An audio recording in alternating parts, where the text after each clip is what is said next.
Mother, man. Oh, Lordy! Hold on to your knickerbockers! Them crazy kids got them guns again! Spreading faster than a case of the clap in a trailer court. Able to shatter eardrums within a 666-mile radius. A podcast more brutal than all the rest. It's Murder! Metal! Mayhem!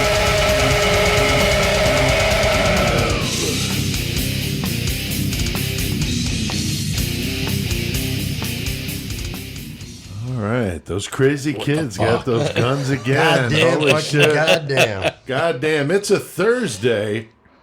It's fucked my entire week. I'm out of whack when we don't do the podcast. Normally it's on Tuesday. Tuesdays, but So we're Thursday. special occasions, man. Special occasion, throwing down a brand new Murder Metal Mayhem, and we're in Horns High Studios for the Horns High Podcast Network. We're doing episode 211 tonight, and I got Chris here as Fuck always. yeah, always. But our special guest tonight, No, Chris. not guest. I Welcome know, home, brother. I know. Welcome home. Welcome home. We got Joey Cashman in studio with us tonight. Hell Back yeah. down. I saw the catalytic converter look like it was on the ride. Still have it. Hell yeah. I'm doing pretty good over there in the Fuck yeah, 419. man. Yeah. It's good to have you back, homie. Definitely, man. And a little snow spitting right now, so Yep. it looks like you got here in the nick of time. So always a fun-filled winter in the Midwest. You never know what you're going to get. So, Right. but it looks like you got here good, safe, and sound. So that's awesome.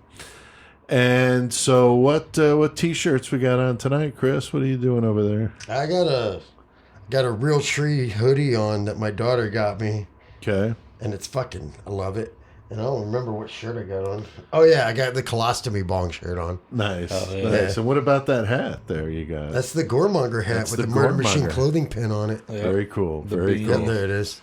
Yeah, fuck And yeah. then Joey, like the shirt choice over there for what you got going Yeah, on. I got the one of the newest Putrid Pile shirts with the Tony Cosgrove art on it because we're doing that for metal tonight. So Right, yeah. had to tie it in. Yeah, it in, that's dude. awesome. And then, of course, your I 419 got the hat. 419 hat because I had to wear that here Got into the studio. fucking You did, 309, yeah. you have to, brother. You dude. did, and you like our placement of the 419 sticker on the door I there? love it. Yeah, Over the knob. door itself is just definitely increased. It really has. It yeah, really has. So, very cool. And then I busted out my Venom Welcome to Hell shirt tonight for no reason other than, why not? Why not? It's Venom.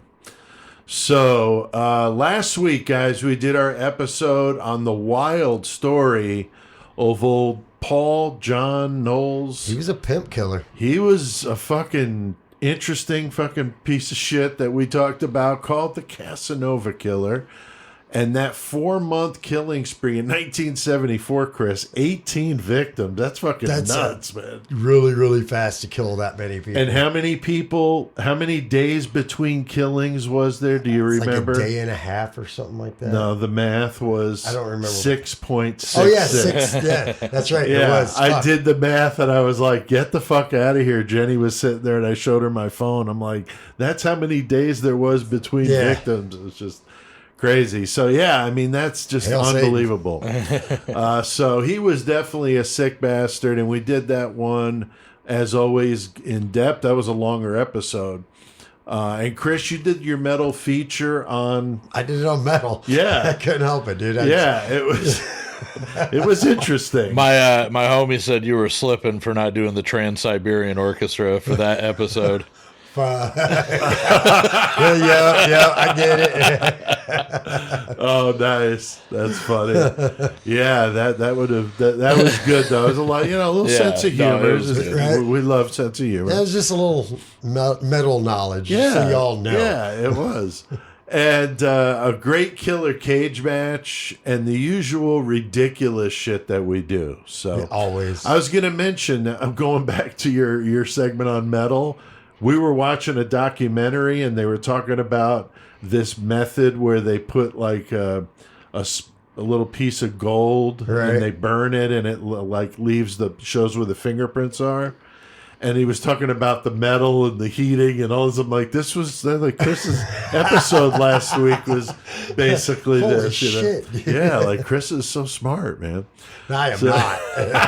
I am not that. So if you missed it, go back and listen to episode 210. And we were passing 900. That's one started out a little slow, but it's picking up steam. And so thank you to everybody that did check it out. Tonight, though, guys, we're doing something I think have definitely been on the list. Have talked been on there about for a it. while. Yeah. And, we're talking Valentine's Day. I know it's a couple days after Valentine's that we're recording this, but, I mean, what more romantic story, Joey, in true crime can you do than Bonnie and fucking Clyde. Hell yeah. Dude. So Bonnie Parker, Clyde Barrow definitely were in love. And it was we've done some of these, and with this one you got romance in the air, and nothing says love quite like robbing banks, shooting cops. Just like crime spree Yeah. until the walls fall or until the wheels fall off for real, dude. Yeah, like skin peeling off her leg and still like in for the fucking all in, It's not like technically fucking organized crime, but this is some gangster shit. Oh, it's It was totally very gangster. disorganized, right, really. right, yeah. So we're talking 1932 to 1934, that Depression era gangster period, just wild with Babyface Nelson and Dillinger and all of them, man. It's just an interesting time. So I'm glad we're finally Oh, yeah. putting our toe in the water with this subject, because Yeah. I definitely want to do one on Babyface Nelson. One of my favorites, just to the pure brutality of it all. So I think Gangsters it'd be weren't fun. fucking. They weren't nice to people. They were not. They were not. So we've been talking about doing this one for a while. So Valentine's Day seemed right. So we're going to do that in the murder segment. And Joey, you got the horns tonight, and I know you just mentioned it, but why don't you mention it again? It Worth bears mentioning repeating. again. Yeah. From Racine, Wisconsin, one-man band Putrid Pile. Fucking yeah. Fucking huge in the fucking brutal death Pile metal for scene. praise. Yeah, and the thing about, I told you I did that video for him, but that show, I had never seen a one-man band play Yeah. before. Right. So I was like, where's all your, because I was supposed to film him, and I'm like waiting for like a band, and I was just like completely like flabbergasted, Hell Oh yeah. And I was like, holy shit, like when he started fucking doing his thing, it was like, wow, this is fucking badass. So that was really the first time I'd ever seen it. I know Right. I'd heard of it. Yeah. We had a lot of one-man bands in heavycore, but, to actually watch it, I'd never done that. Hell yeah. So it was really cool. So, and then you got a lost classic for us, Chris. I got a lost classic. Yes, I do. Excellent. And Joey, you got a new song we're going to play tonight, Yeah. Goremonger. Yeah, we got all kinds of shit for you Yeah. guys tonight. It's going to be a good one. It is. It's going to be a good one. We're going to play the whole song, and Yep. you wrote that after, we did an episode on Exactly. It took, fruition because of Murder Metal Mayhem. So There you go. There you go. A very fertile place, because a lot of cool things have come from Oh, yeah. Murder Metal Mayhem. So we're going to be playing that, and we'll talk about all that stuff in the metal segment. And going to be throwing down a brand new Killer Cage match. Yeah, that's where we get a list of 75 killers, 75 objects for them to fight with, a variable, and even a song, and they fight till the Song's death. new. The song is a new twist to it. I'm about ready to recycle and put another 10 songs There on we there. go. So. Yeah. Yep. But it's a blast, and we have some listeners that help us out, Chris. Who do we Yes, want to we say do. thanks? We have Wesley Hudo. We have Juan Molina. What up? Fuck and yeah. Once again, we have Ray Mac Daddy Mac Falls. Oh, yeah. That's probably the most appropriate name for Ray McFalls, right? Mac Daddy. Mac you Daddy know? McFalls. So thanks all three of you guys for doing that. Wesley Hudo is a former drummer for Slug Trail, so that's fucking awesome. And of course, Juan Molina, Blessed with Pain. So that's really cool to have two Central Illinois bands representing and being participants and all that. So, and of course, Ray McFalls, just because he's the man of 1,000 nicknames. So. He never doesn't have a new one. That's right. We got a good one for you guys in the cage tonight. Joey, a couple of familiar faces. Yeah, at first glance, this seems a little one-sided, so I think I'm going to have to fucking make it a little more fun tonight. But we're going to have fucking from the lower part of California, fucking Night Stalker, Richard Ramirez. He's going to go up against from the Bay Area, California, fucking Charles Ng. Yeah. Half of the duo with Leonard Lake, so Right. just him, though. Right. He might have his vice. I don't know. We haven't seen the got them object. ninja We haven't, and Right. he's got those spinning back kicks and shit yeah. he's doing. So that's that'll be fun, and we'll do that. Couple of objects, a variable, and a song in a steel cage, and you'll get that later in the Mayhem segment. It's gonna be fun. And new sponsor, guys. Wanna fucking welcome Joey. You. New sponsor, Old Face. That's right. That's right. Our buddy Eric with fucking, he wanted us to sponsor Tampa Grindfest, Yeah. which is this year Friday, May 12th, and then Saturday, May 13th, down at the Brass Mug in Tampa, Florida. Yeah, that's awesome. I played it before in 2021. Yeah, it was Chris a went good down time. with me with Michael. Yeah. And that was awesome. And then I'm playing again this year. So that's cool because I even told him, I was like, well, I'm going to talk about it sometimes, because obviously if I'm playing it. You got And he was to. like, no, I still, want to do the sponsorship and do it right, which is good. That's And fucking we got badass. the some of the tracks from some of the bands, so you guys will be able to hear that as we go along for the next few weeks. And yeah, so Fucking right. so thanks to fucking, Tampa Death Fest. Fucking yeah. Yeah. Tampa Grindfest. He Yeah, does both, so he does both, yeah. I'll fuck it up 10 times. But I all know, will. but he sponsored us with the Tampa Death Fest, Right, so right. now he's doing the Grind Fest. That's very cool. So, and we're gonna spin some of that shit for him tonight, Joey. You're picking the band Yeah. a week that we're doing, and so we'll do that later for you. So yeah, don't miss that shit.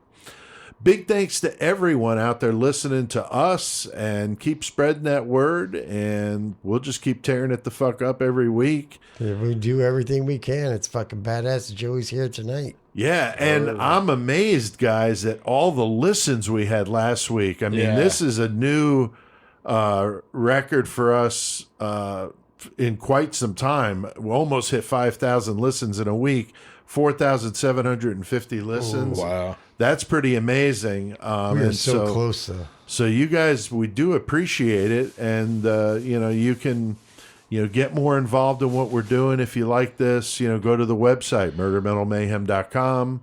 We got all sorts of cool stuff on there. You can listen to the show from there. We got a web store. Just had a guy bought a shirt. You saw that, the old school, Yeah. one of the last left. There's He not bought many the of those shirt. left. And threw the horns up and got his picture on the Facebook group page. So thank you, Izzy, for that. And so check out murdermetalmayhem.com where you can do all that cool shit. Let me tell you some cool shit real fast. What's that? Sitting here in the fucking studio. I was about to say, I got this Megadeth layer. I was talking about that. Yeah. This one, I feel like it's almost dead, so I don't have high hopes for it like the other one, so I'm kind of bummed out. But as I was looking here and I was about to break up some weed, Yeah. even though the table's rotated for the new view for the viewers Yeah, that how sit we on got it. YouTube, Yeah. I'm still. I always broke up my weed on the sticker that says Jesus and a heart, and it's still right where I'm sitting right now. So technically, That makes a lot of fucking yeah, sense. I'm in dude. the same spot that That's I would normally hilarious. sit at Just the in a table, different part in a of the different room. part of the room. That yeah. makes a whole lot of So sense. anyways, We that's only some weird rotated shit. it fucking- Just had to is bring that weird. up. That is weird. Worthy to bring up. Worthy to bring up. That's fucking nuts. Yeah, that's a trip. But guys, we're at 653,000 total listens. That's awesome. Getting closer to that Almost 666. 666, definitely. So really excited about that. We got the 5-year coming up. So a lot of big things happening with Murder Metal Mayhem. All right, guys, we got a lot on our fucking plate tonight. We're going to take a trip south and try to stay out of the hail of fucking bullets following these two lovebirds. Yes, sir. Let's get in the car, grab some guns, and shoot some shit up.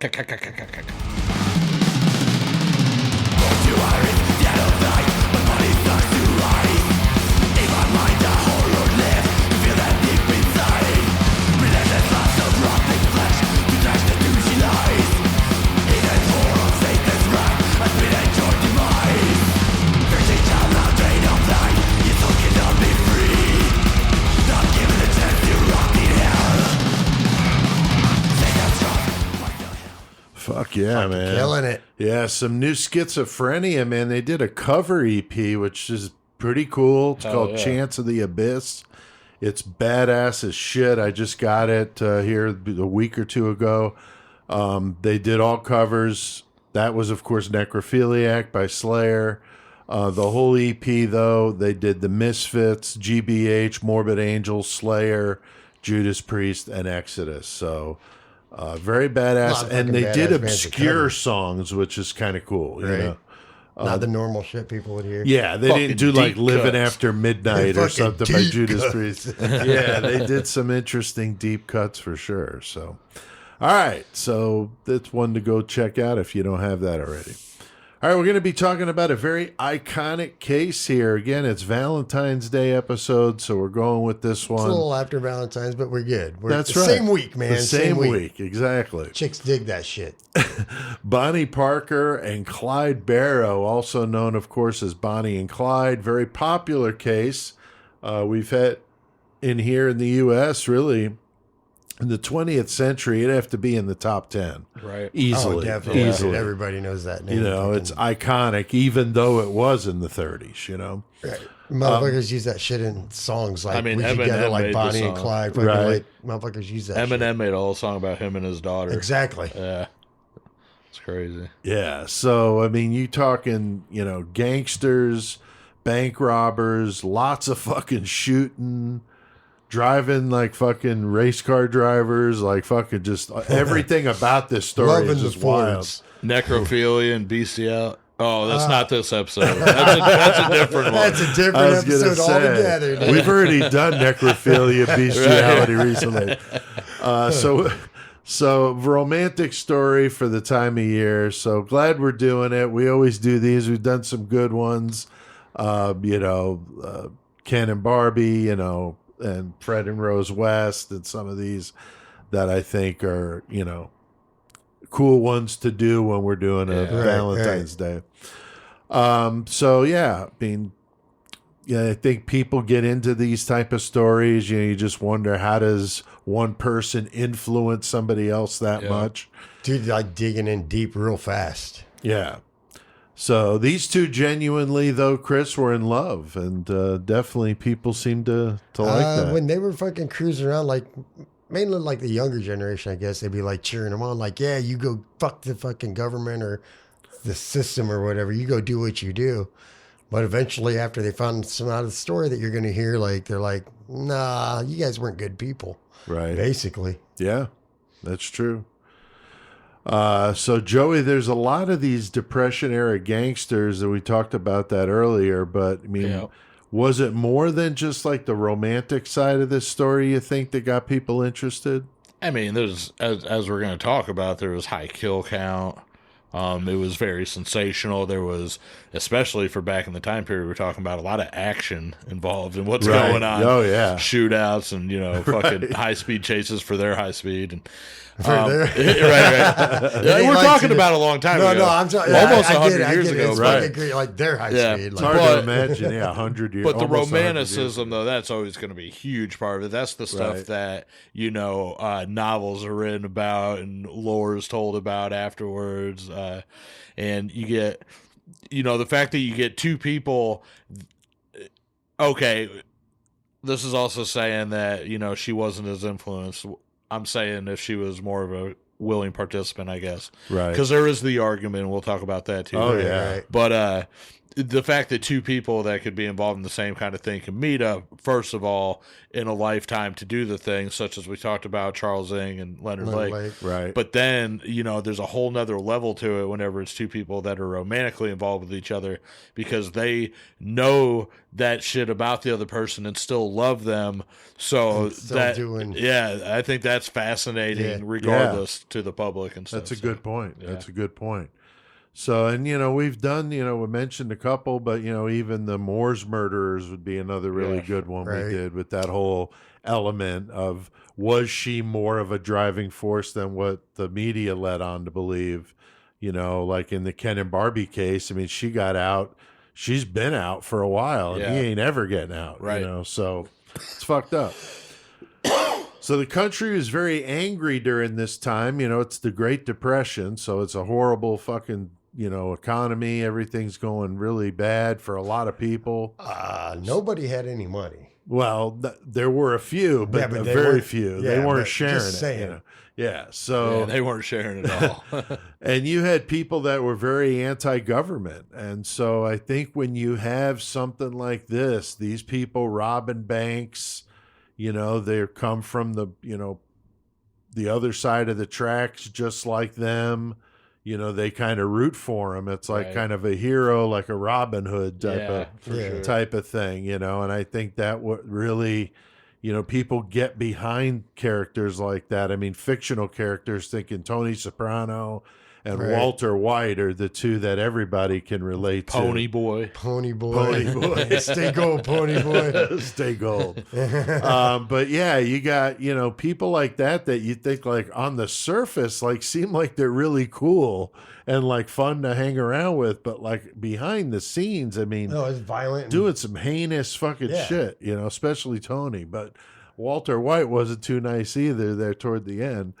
But, you know, public sentiment, you know, did waver with these guys once cops started getting shot and innocent people. And, you know, people get fucking pissed off. We're going to talk about it. But with all that, there were massive crowds at their funerals. So, I mean, people just seem to really pull for these two, you know, to kind of just make their money. It's And think of it as like a modern day ish, because it's not modern now, but Romeo and Juliet got Sure. shot. Yeah. no, that's true. They, man. they just fell in love and now they're just going in it for each other no matter what. Right. And knew basically that this was going to end only the way it ended, Right. you know? So pretty fucked up to think people would be that into each other that would be willing to do that. So I'd like to give a quick bio on each of them quickly to just kind of set this up, because I didn't know much about either of them. I knew about what they did, of course, but didn't really know a whole lot about them individually. So I did learn some things. You got Bonnie Elizabeth Parker, born 1910 in Rowena, Texas. She was the second of three kids born to a blue-collar dad who died when she was only 4. So she's raised by a single mom. They move in with the Fun grandparents. times in Yeah. the Great Depression. Yeah, exactly. What a shitty time for that to be going on. They move in with the grandparents. Her mom was working as a seamstress in Dallas. Bonnie winds up dropping out of school before her 16th birthday in 1926 to marry old Roy Thornton. But their relationship wouldn't last too long. So that Chris, her husband, gone quite a bit. He's also having some issues with the cops. Oh yeah, he doesn't like the law at all. He just breaks the law. Right. That's what they do. And so like after 1929 they didn't see each other, but Bonnie was wearing the wedding ring that he gave her when she died. So that's kind of fucked up. That is kind of fucked Like- up. Yeah, didn't Clyde ask like, hey, who I- gave you that? What's up with Yeah, that? You know? basically, I was thinking that maybe she told him and nobody knows. Yeah, She's maybe no, he's like, this- fuck it. Now I don't have to buy one. You know, I don't know. I Right, mean, he who doesn't want knows her, fuck it. with those two, right? But yeah, that is kind of interesting. And then Joey, I found it also interesting that after she separated from old Roy Thornton, she moved back in with their mom and was working as a waitress. So I mean, she's And struggling. you Back know? in Dallas, Texas. So, Yeah. you know, she's around familiar surroundings. She's struggling, but at the same time, I mean, you have to wonder if her path couldn't have taken a more normal route ahead, you know. She not dropped out. Yeah, and married Roy. because I mean, she was trying, it seemed. Yeah. So she's down in Dallas. I mean, there was a guy at the restaurant that she worked at who was a postman, Right. postmaster, or just postman. And later on, he ended up, you know, was he on the case? Yeah, he There was Ted Hinton, and he Oh, joined that the, was okay. the Yeah, Dallas County Sheriff's Department, Yeah. who became part of that posse who killed Bonnie and ended Clyde. up Right. killing them. No, Yeah. so it's classic. So she met weird. her murderer, basically. You know, depends on how you look at it. But Right. the man that would take her life, she met and waited on him, Yeah. and probably had who knows what kind of conversations with Yeah, the dude. Yeah, How I many- mean, it's such a weird fucking coincidence. I mean, and then you got to wonder, like, if he remembers her, which I'm sure he did, you know. right? It's like, man, what kind of fucking thoughts were going on in his mind? Like the man, I story always she wanted told to me. kill that fucking bitch, and now I Yeah, get right. a chance to do it. Something, you know what I'm saying? Like, Right. the sadist part of it. I knew there was something wrong with that bitch every time I went there, dude. Like That's this why I bitch- only gave her a nickel. So Clyde Chestnut Barrow, that's a hell of a fucking middle name there. Born 1909 to a poor farming family in Ellis County, Texas, which is just southeast of Dallas. He was the fifth of seven, so big family. Later moved into a slum of East Dallas where they I just wanna lived throw under out- their wagon. that his mom's name was Cummy. His what? His mom's name was Cummy. Yeah, it was. It was a weird, wasn't it? Yeah, it it's was like something weird, like Cumie. yeah, Cummy. Kumi or Kumi. I don't know, but they're living under a wagon. I mean, that's as rough as it gets, man. I mean, holy shit! Dude. Until they saved up enough money to buy a tent. I mean, a tent's better than under a wagon. It is, but I'm thinking two What? parents and 7 kids. Yeah. How big was this Living fucking under a wagon? wagon. Had to be Goddamn. pretty fucking good size. I mean, Dig a that's just trench rough, underneath it, man. Cover it with a tarp.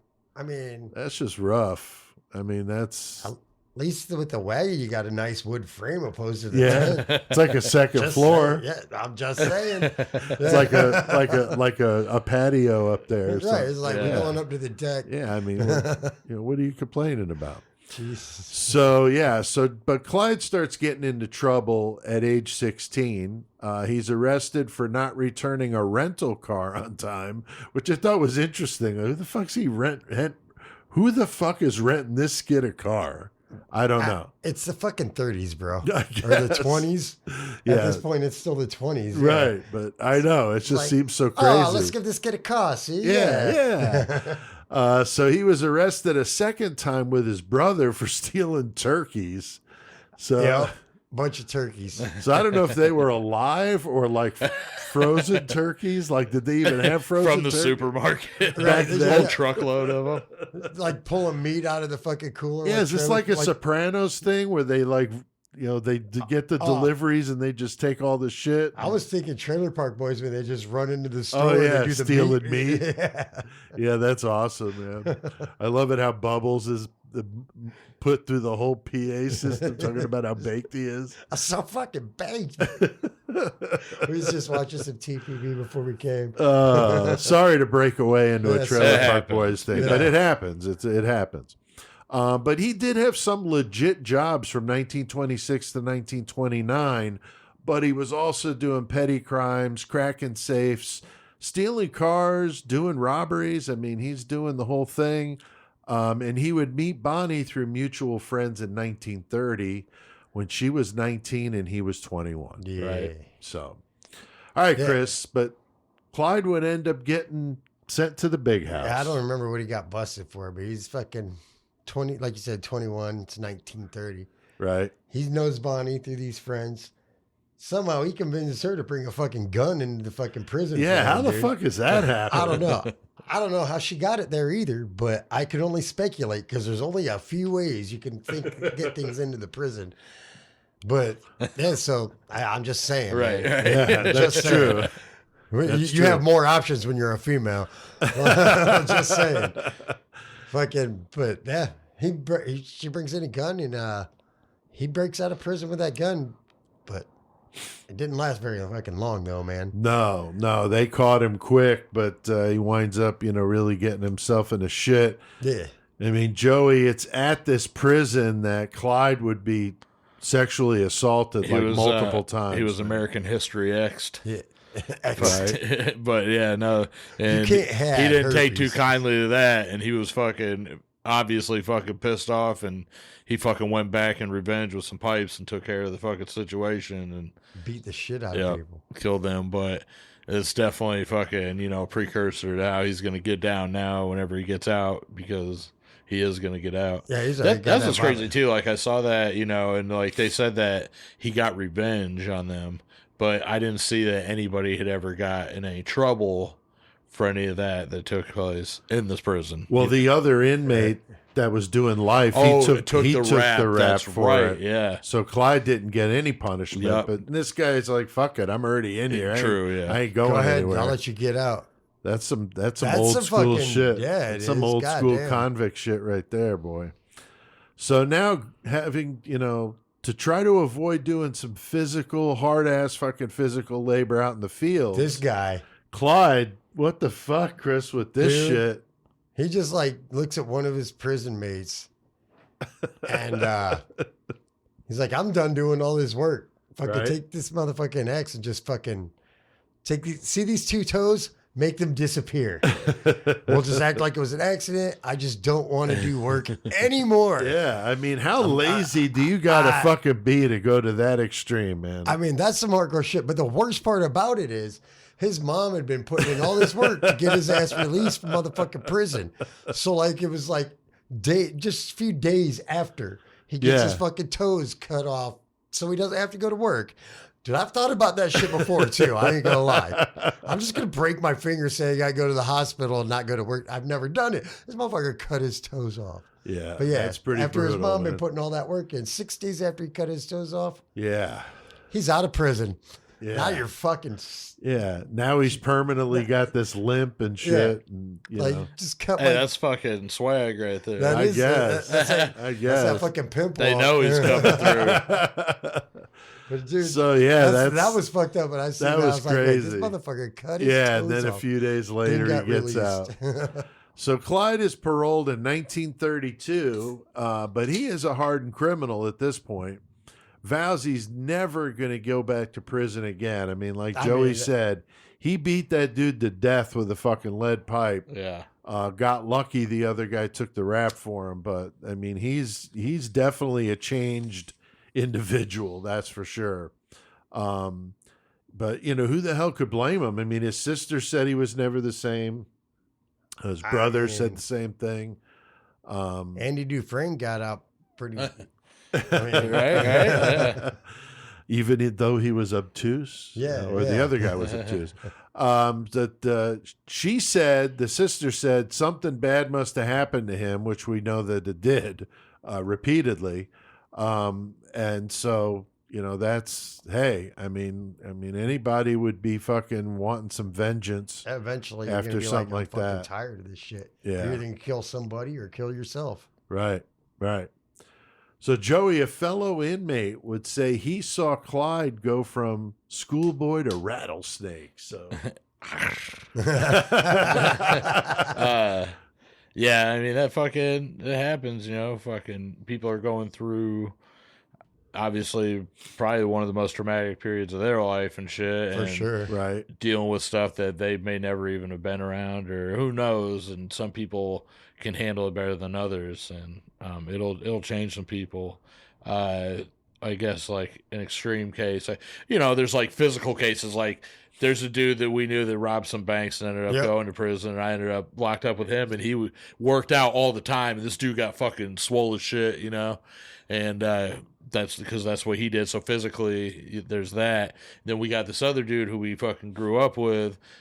I'm actually going to talk about it in Mayhem a little bit tonight and tie this all together.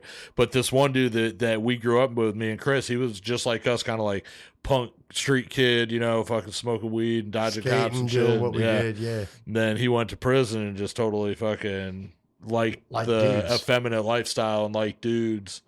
And It was weird. yeah, it was like a 100% transition. So prison did that for him, where if he had stayed out in the world, maybe that was something that never would have came to light. Interesting. Yeah, so it's weird. Like physically or mentally, it can change you. So Yeah, I'm sure it could.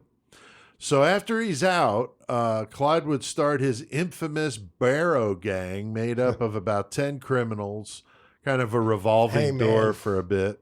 If he stayed alive, he probably would have been bald. Just like looking at motherfuckers like, hey, get that dude, and that dude. You're with us now. Go rob that bank.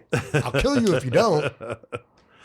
It's so badass back in those days. Like, you're not even fucking afraid that you're going to get busted for shit. You, like, name your crimes after yourself. That's the Barrow Gang shit. You tell them that the Barrow Gang robbed you, motherfucker. Yeah, Right? fucking- Exactly. Imagine if fucking Shawback Nation did that Right, shit. right, yeah. Fuck. But he would even rob, or he would steal more than anybody else in the gang combined. So he was a fucking robbing machine. He was robbing grocery stores and gas stations. His weapon of choice, the old M1918, the old Browning automatic rifle or the bar. Pretty fucking badass weapon for back in the day. Automatic, like fully or semi? I'm assuming semi-automatic. I don't know. Back But in I the don't 30s, know. These motherfuckers, brr, brr. Yeah, These fucking Tommy guns and shit. They just be that's like true. popping They go, shit up. I mentioned it before when I was in basic training. We had the full auto M16s Yeah. from Vietnam, so that was kind of fun, you know. Right? Although you get in trouble if you did it, but Just gotta have a guys smash would- up derby and shoot the cars and then fucking blow one up. So that weapon was a lot more firepower than any of these cops that would be chasing him would have. So they were way, you know, over fucking armed for the situation. Plus, they're driving this fucking V8 fucking car. Ford motherfucking Dude, it's a Ford, bro. beast, though. It's a tank on It wheels. is, and at the time, I Yeah. mean, nobody could compete with it. So I mean, they're Dude, like I outgunning. I haven't checked out the notes. I hope at the end we talk about the Ford. So definitely got a big advantage with the faster vehicle and all those weapons. So, and just crazy as fuck, which, you know, that's kind of hard to fight against somebody that's that fucked up in the head. That fucked up. Yeah, that determined to do like whatever I'm gonna go until I die. Basically, you know that had to be in his head the whole time. Oh, it was. It Plus, was. I got They this said it, badass yeah. ride. I got these badass guns. I got this badass bitch beside me. Fuck yeah, let's do it. Yeah. So friends of Clyde would say his goal wasn't fame or fortune when it came to the crimes, but to get back at the prison system for what happened to him inside. And we're going to talk about it, man. He'd be talking about somebody like following through on Oh, his yeah. shit. I mean, Yeah. I know he did some obviously horrible illegal shit, Right. but I mean, But he didn't give a shit. he fucking did everything that he set out to do right before he got killed. I mean, it's pretty fucking wild. Now, Chris, he definitely had a vendetta against the prison system there in Texas. We should have probably had Tex on to talk about this. He but probably could have talked about it. 'Cause he obviously sent us fucking photos. Fuck That's yeah. right. So, yeah, that was cool. But yeah, he did not like the system at all in Texas. Why wouldn't you just leave Texas? I don't know. The good question. He just wanted to get his This revenge. is what's violence. That I was guess. probably part of it to him. Like, you ain't gonna run me out of my area, Yeah, motherfucker. this Right? is my fucking. Yeah, this is state, where but I'm from. Hey, he you know? I mean, he fucking maintained quite a heavy presence through there for most of the crime spree. Yeah, I mean, it went on for years. Right. So I mean, it's pretty It was intense. fucking but- badass, but yeah, they get fucking a little crazy after that. They just don't give a fuck. No, Like, and shit's about ready to fucking blow shit's up. about to fucking get nasty, dude. Like, Yeah, for sure. on the fucking major, not murder spree, just a straight violent crime spree. Yeah. Right. Like, Now, Joey, Bonnie, and Clyde had found each other. Things started out quickly, though. They're in love, and she's all in the gang and everything. You think she was into it? I mean, That's what's hard to tell, from what's fact and what's lore sometimes, and supposedly that she was all into it, and they knew the situation they were in very realistically. They knew that they were doing some fucking outlaw shit, and that the probability is that it was going to end in some kind of demise, and they could make it, a romantic, powerful fucking thing, and Right. go out in a hail of bullets for their love of each other, and so they talked about that supposedly, and that was definitely the expected outcome. yeah, and she wrote the poems about Right. their whole poems are situation. fucking really good, honestly. Yeah, I mean, she was pretty good at poetry for sure. It's Yeah. too bad. We talk about this a lot with these cases. They had some real talent, Yeah. just didn't use it in the right way. That's for sure. I think that's also like pretty good evidence that she was definitely down for the cause in this situation, Right. You know, The more way than she more wrote- than not. Yeah. Because that was real shit coming from out of her heart and mind, you know. Exactly. While all this was going on. Exactly, yeah. So the crime spree begins after Clyde is paroled in 32 and Bonnie is reunited with him. They get a guy by the name of Ralph Fultz to become a member. And their plan was to raise enough money to bring the firepower to perform a prison break at the East Holm prison where Barrow did his time. So It's fucking that's his Like goal, setting man. it up like Yeah. that way I can Yeah, get I that's mean, so hilarious because it's most impressive. fucking like convicts or whatever, like, I want to get away from that place as far as Right. possible. I'm This going dude's like, back. I'm going fucking back. Fuck y'all. with a setting it bunch up of shit. because I Yeah. know I'm going to go back basically. With a Right. bunch of shit. Yeah, go ahead and wait for me. Leave the light on. I'm coming back, motherfucker. Motel 6 looking motherfucker. Exactly. So- the light on. I got it. So not long into the new gang, Bonnie does a robbery with Fultz and gets busted trying to steal some weapons. They both end up going to jail for a few months, so the gang's not off to a good start. Fultz never goes back to them, though, but Clyde is still doing his thing. I mean, April 30th of 32, he's the getaway driver in a robbery in Hillsboro, Texas. And he fucking loved driving. I mean, that was like his thing. V8. Yeah, that V8. V8. Man, we got to put that in the new, well, I guess, I I don't know, wonder serial if he, killer, but I wonder if he car painted a commercial. 3 Yeah, we on gotta the do side a of car it. Oh, yeah. commercial. Gotta Zombie do a land. car commercial. Yeah, yeah, paint a 3 on the side of the V8. Zombie land that shit. I mentioned the big V8 cylinder car that they drove. Definitely for the time, it was a beast. And the store owner that they robbed is shot and killed during that robbery. So, Shit. you know, Clyde is definitely getting into some shit. Bonnie's in jail. The other guy's in jail, Now never winds everybody's up coming fucked. back. The wife of the owner, though, identified Clyde, even though he stayed in the car. So, but Chris, on August 5th, Clyde is drinking some moonshine with his buddies. He's at a You dance gotta drink moonshine. in If it's available, Stringtown, I'm gonna Oklahoma. drink it. What happens with this These situation? cops fucking stop by to talk to him, and eventually they're just like, "Fuck it," and they just killed the fucking cops. Yeah, man. I mean, they just came to talk to him, and he like Like, opens fire. Whatever, dude. Pop, pop. I'm gonna kill you. I don't care. Real gangster shit. Yeah, But that's a lot of moonshine. yeah. We probably blacked out. I'm wondering how much moonshine has been consumed at the Nation. I mean, is that the thing you guys? Not lately. We Not haven't had lately. any lately.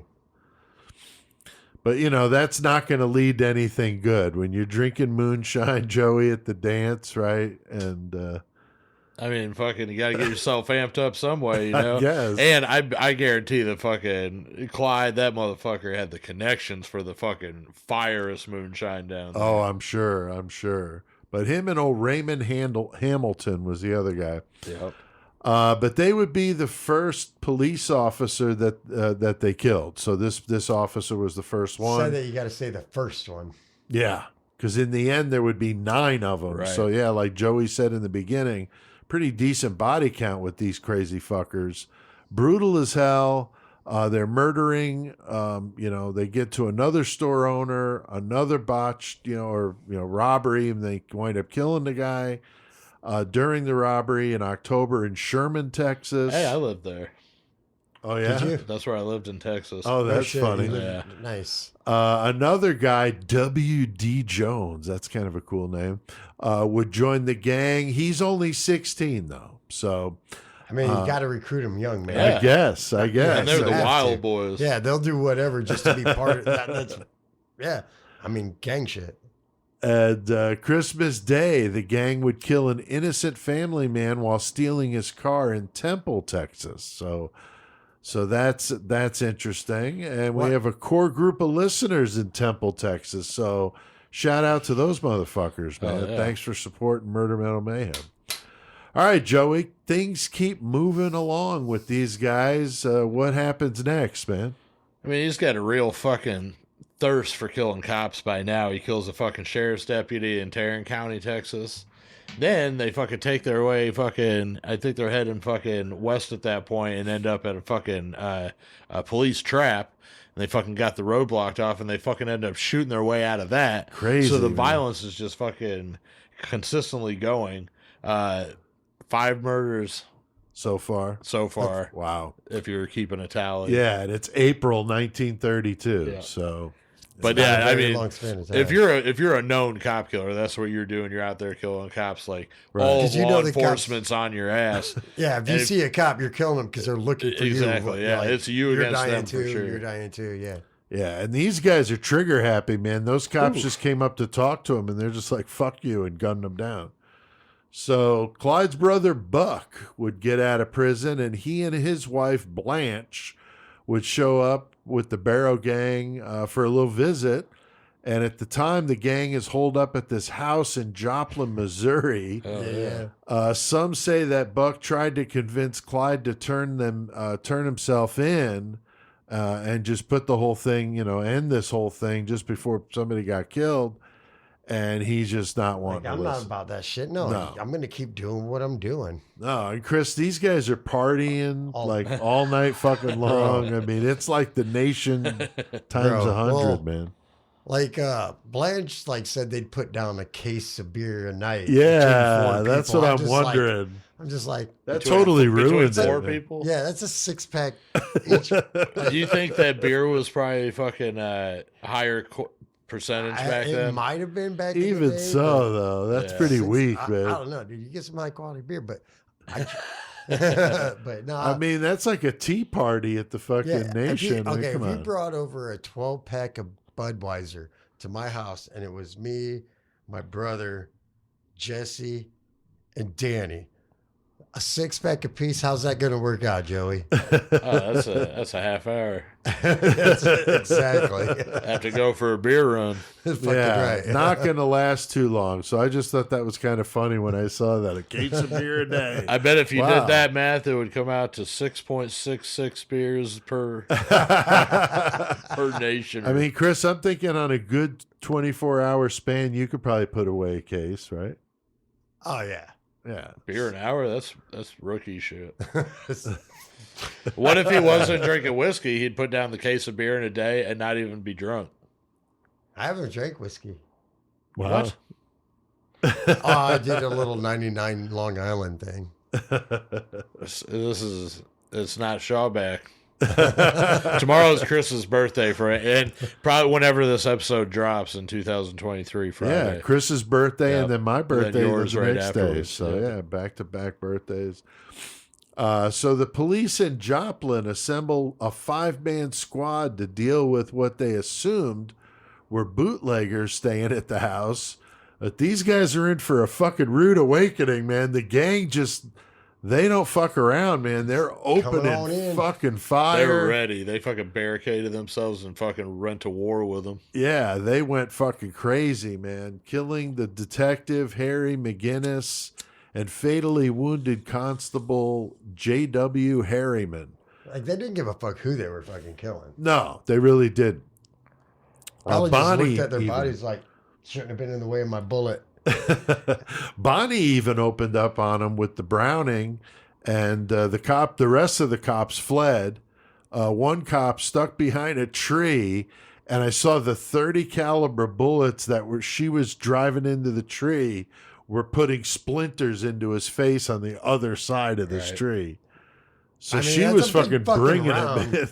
And if it's a tree this way around, like fucking 12 inches, it's going to go through that shit. Yeah.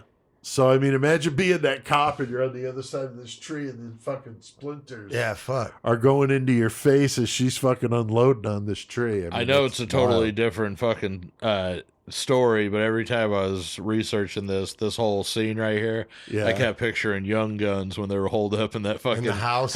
Yeah. Yeah. I was like, it's not Billy the Kid, goddamn, it's different. But yeah, that's just fucking nuts.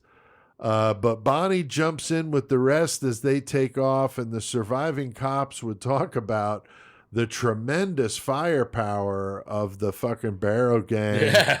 They knew they weren't dealing with fucking bootleggers at that point. They're like, these motherfuckers got bigger guns than we got right now. And they got that big V8. Yeah. Don't forget about the V8, Chris. You gotta have the V8 Ford, bro.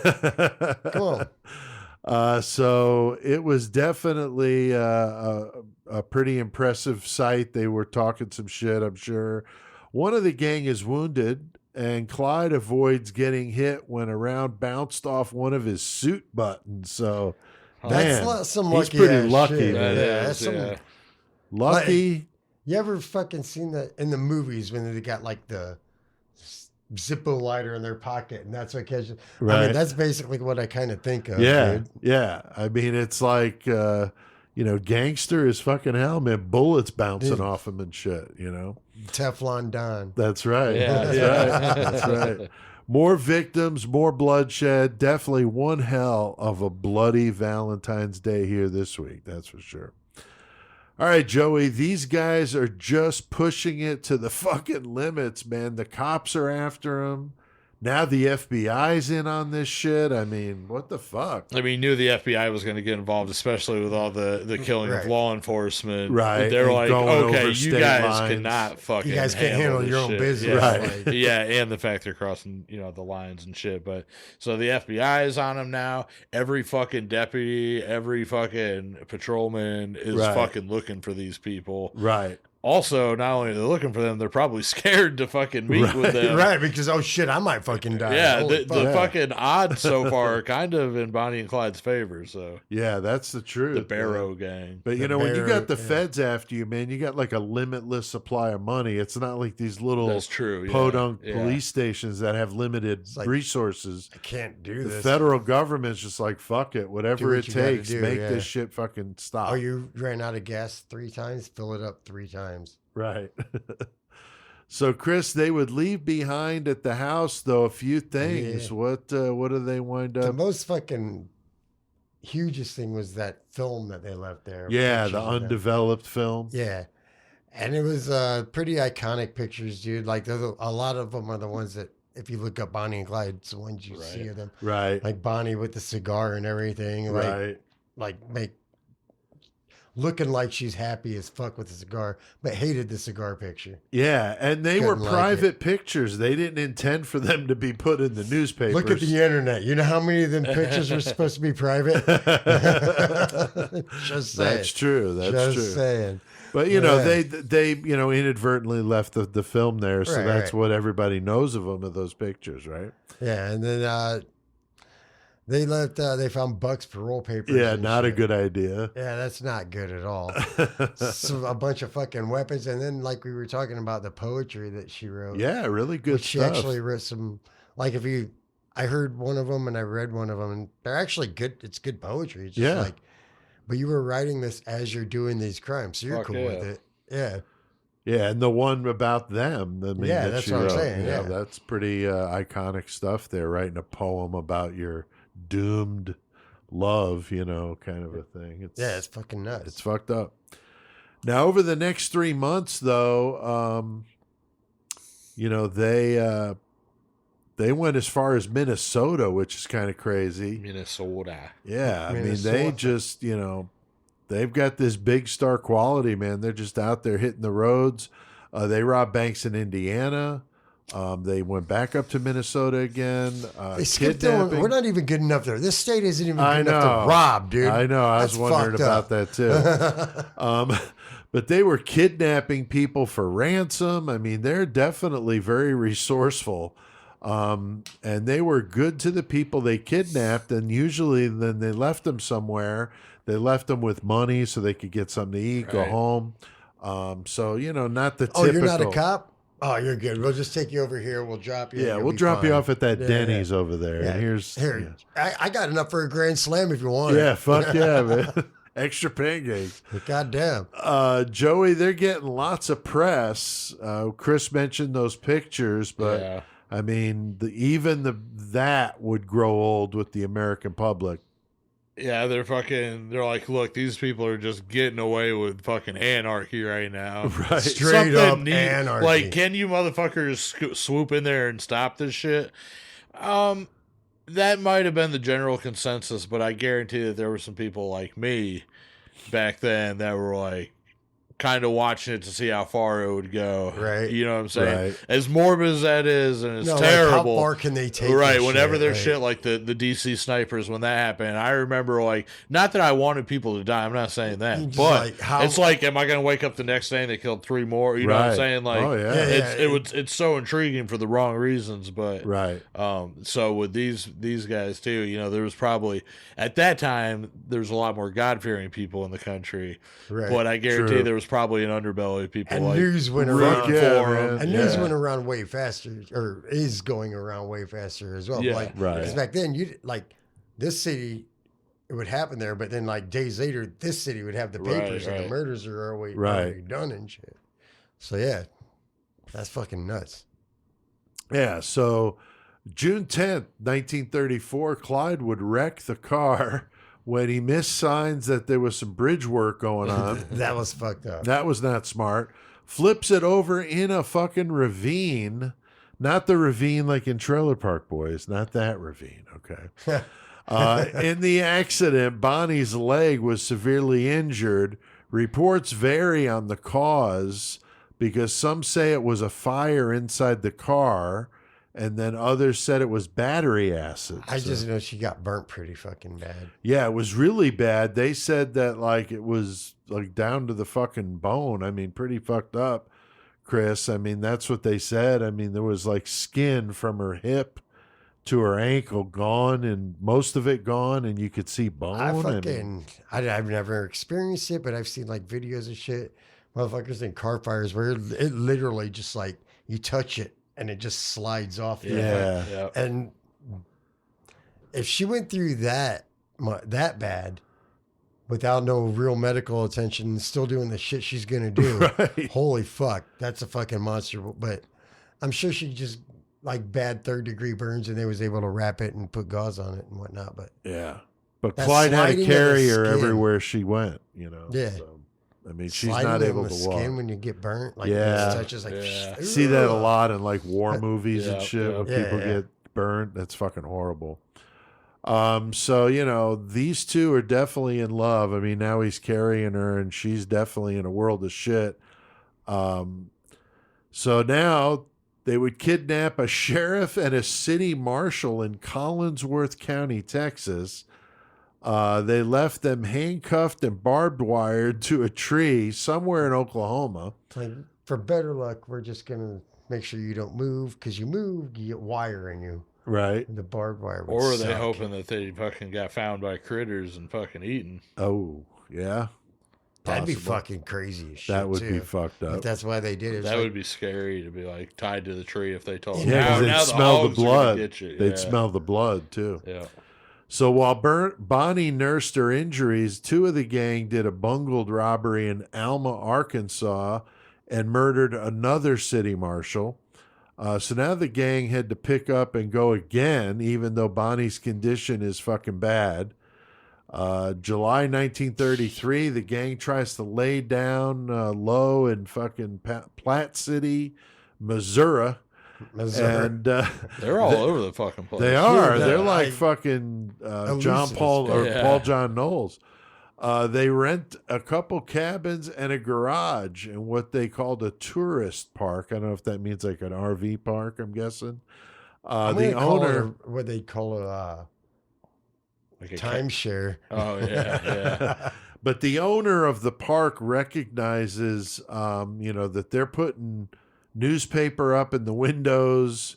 They back their car in, gangster style, so they could get out They quick. get out fast, yeah. But the fact they're covering the windows, they're either gangsters or they're cooking meth. Right.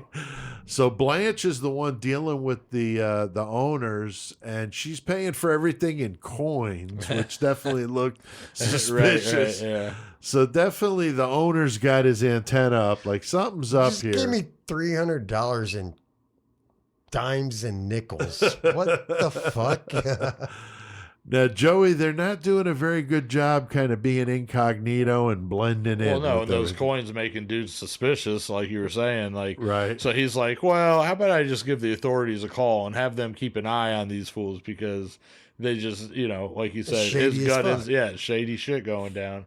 So they fucking end up coming up with a fucking 45 caliber Tommy gun and fucking, I think both the guys had Tommy guns, something. They thought that they brought ample machinery is what I'm saying. Right. And Thought that sure they enough, brought- it was not because fucking they turned them Brownings on him and fucking showed him what's up and fucking once again, Right. fucking chaos. Yeah.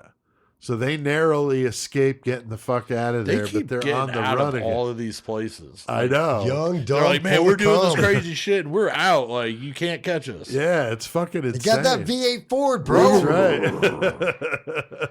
Come on, man. Stephen King should have made that the fucking card for Christine. There you go. That'd have There been you go. fucking unstoppable. So Buck suffers a bullet to the forehead, though. Definitely fucked him up, exposing some of his brain.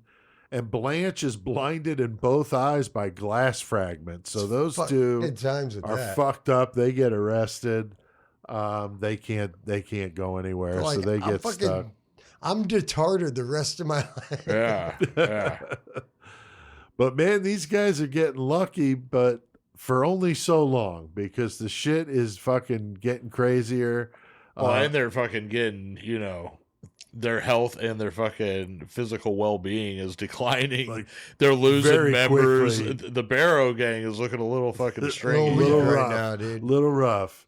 Looking like Clyde's two missing toes, not there. I wonder like how easy it was for them to fucking rob all the ammo that they needed to keep the supply that they had going for the Browning. Right. And shit, Yeah, they're going through some fucking ammo, Yeah. I'm sure. So at the end of I mean, it July, was easy then, I'm sure. That's true. probably, yeah. they're camping out at an old amusement park in Dexter, Iowa. The locals notice some bloody bandages and, definitely seeing some suspicious Maxi pads are creepy. activity. Right, like, what is that? That ain't just a diaper? Amazingly, they didn't shoot him. The fucking locals get a fucking little posse together and go out and see what's up. But amazingly, they didn't shoot him. But Clyde, Bonnie, and another gang member escape on foot. And I'm thinking, Clyde's carrying her because Right. she She's can't all walk. burned up. So he's And carrying he's already her, limping because of his and toes. he's got two fucking missing toes.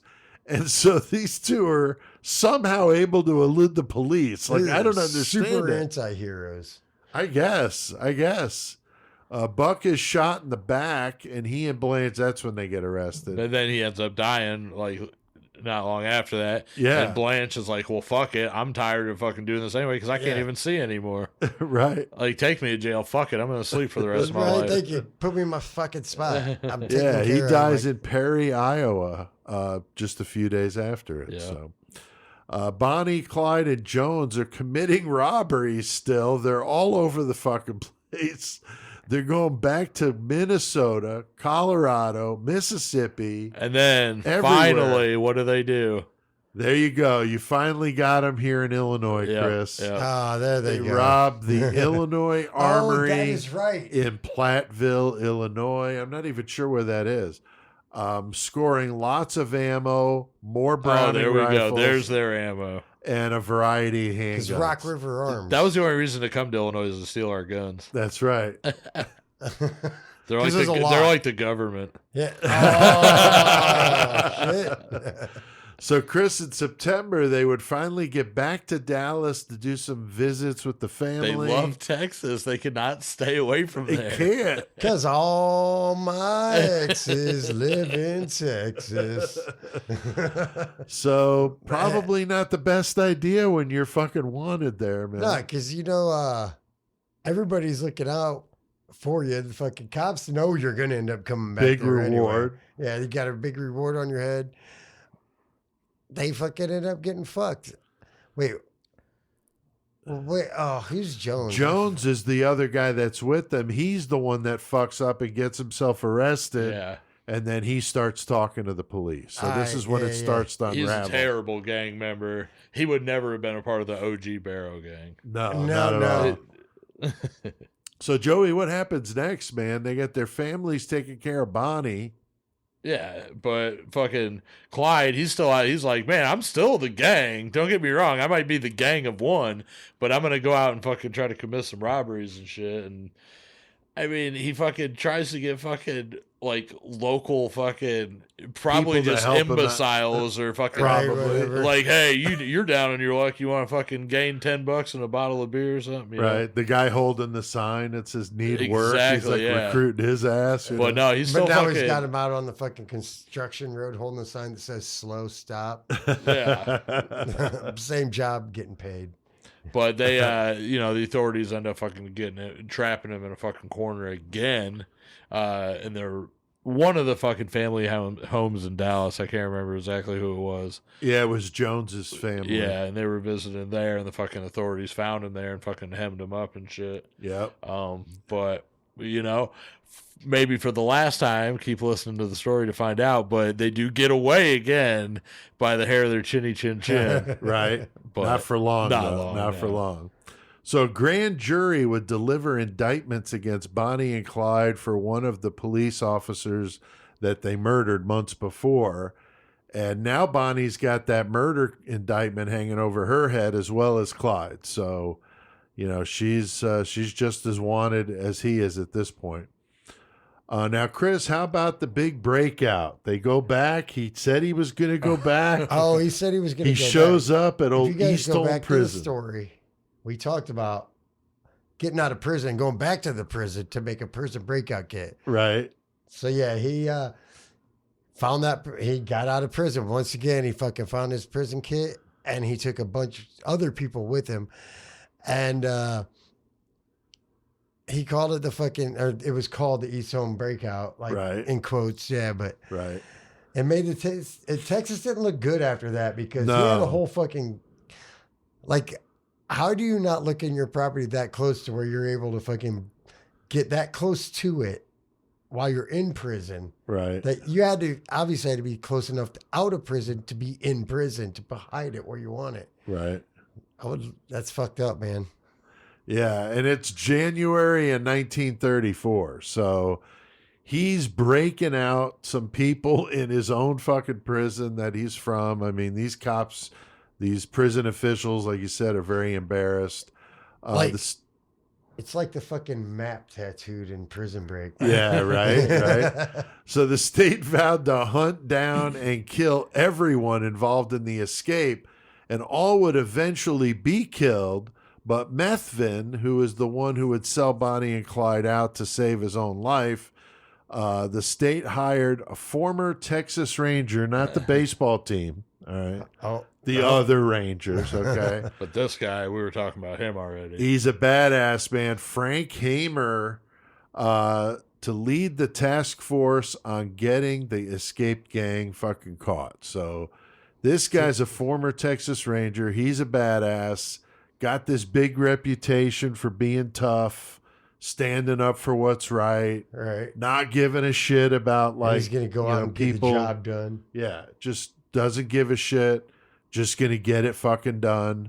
He was officially credited with killing 53 of the fugitives that he hunted down over his career. So Man, that's you put pretty that on brutal. just a regular serial killer. That's a high number. Right. Yeah. Like, I mean, that's like this Ridgeway. guy's just That's like this Ridgeway guy's getting numbers. paid to do that, though. Right. And being like applauded And for like, it. oh yeah, Yeah, that's but look awesome. at these guys dude. around us. He probably They got did a them fucking numbers, trophy. They'd be like, that's a terrible person. He must have got at least a certificate or Dude. two for that, That's Maybe just a even a little serial trophy. Yeah.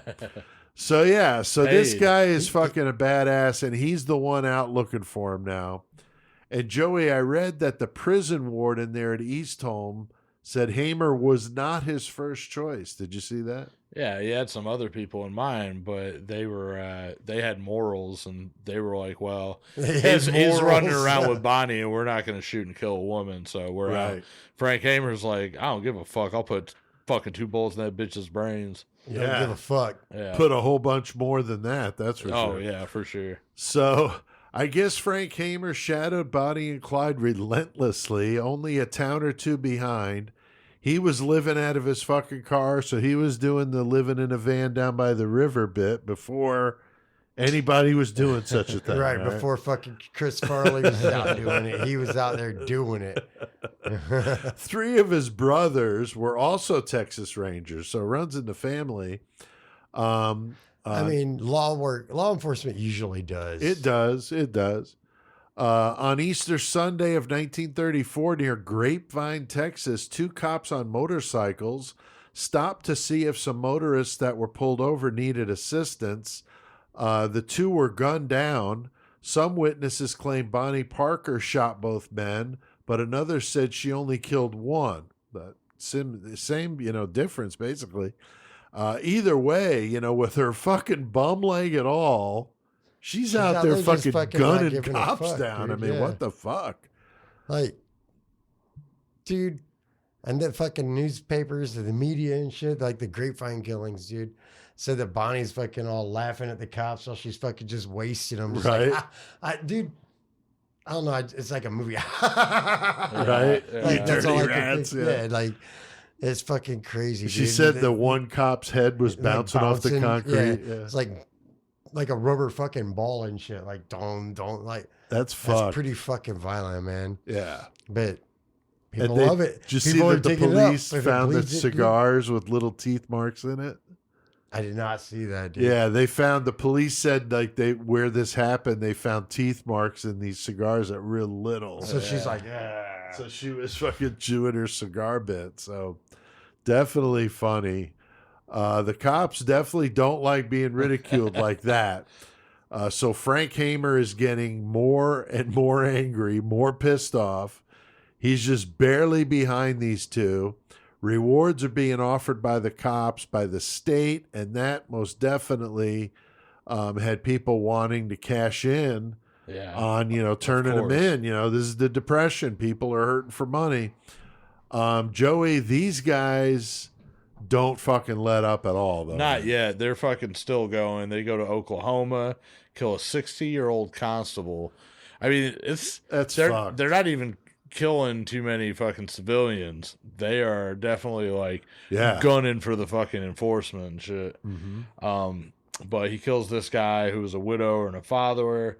Public's pissed about this. The outcry for this gang to be stopped once and for all is even louder than ever. Right. People are fucking over it. So, things are going to come to a head. Yeah. And it's interesting too, because nowadays, you get some, not all people have this anti-cop sentiment. Yeah. Back then, man, I mean, even, this was like, you didn't fucking do that. Yeah. You know what I mean? Like, people were like really upset that they were killing these cops.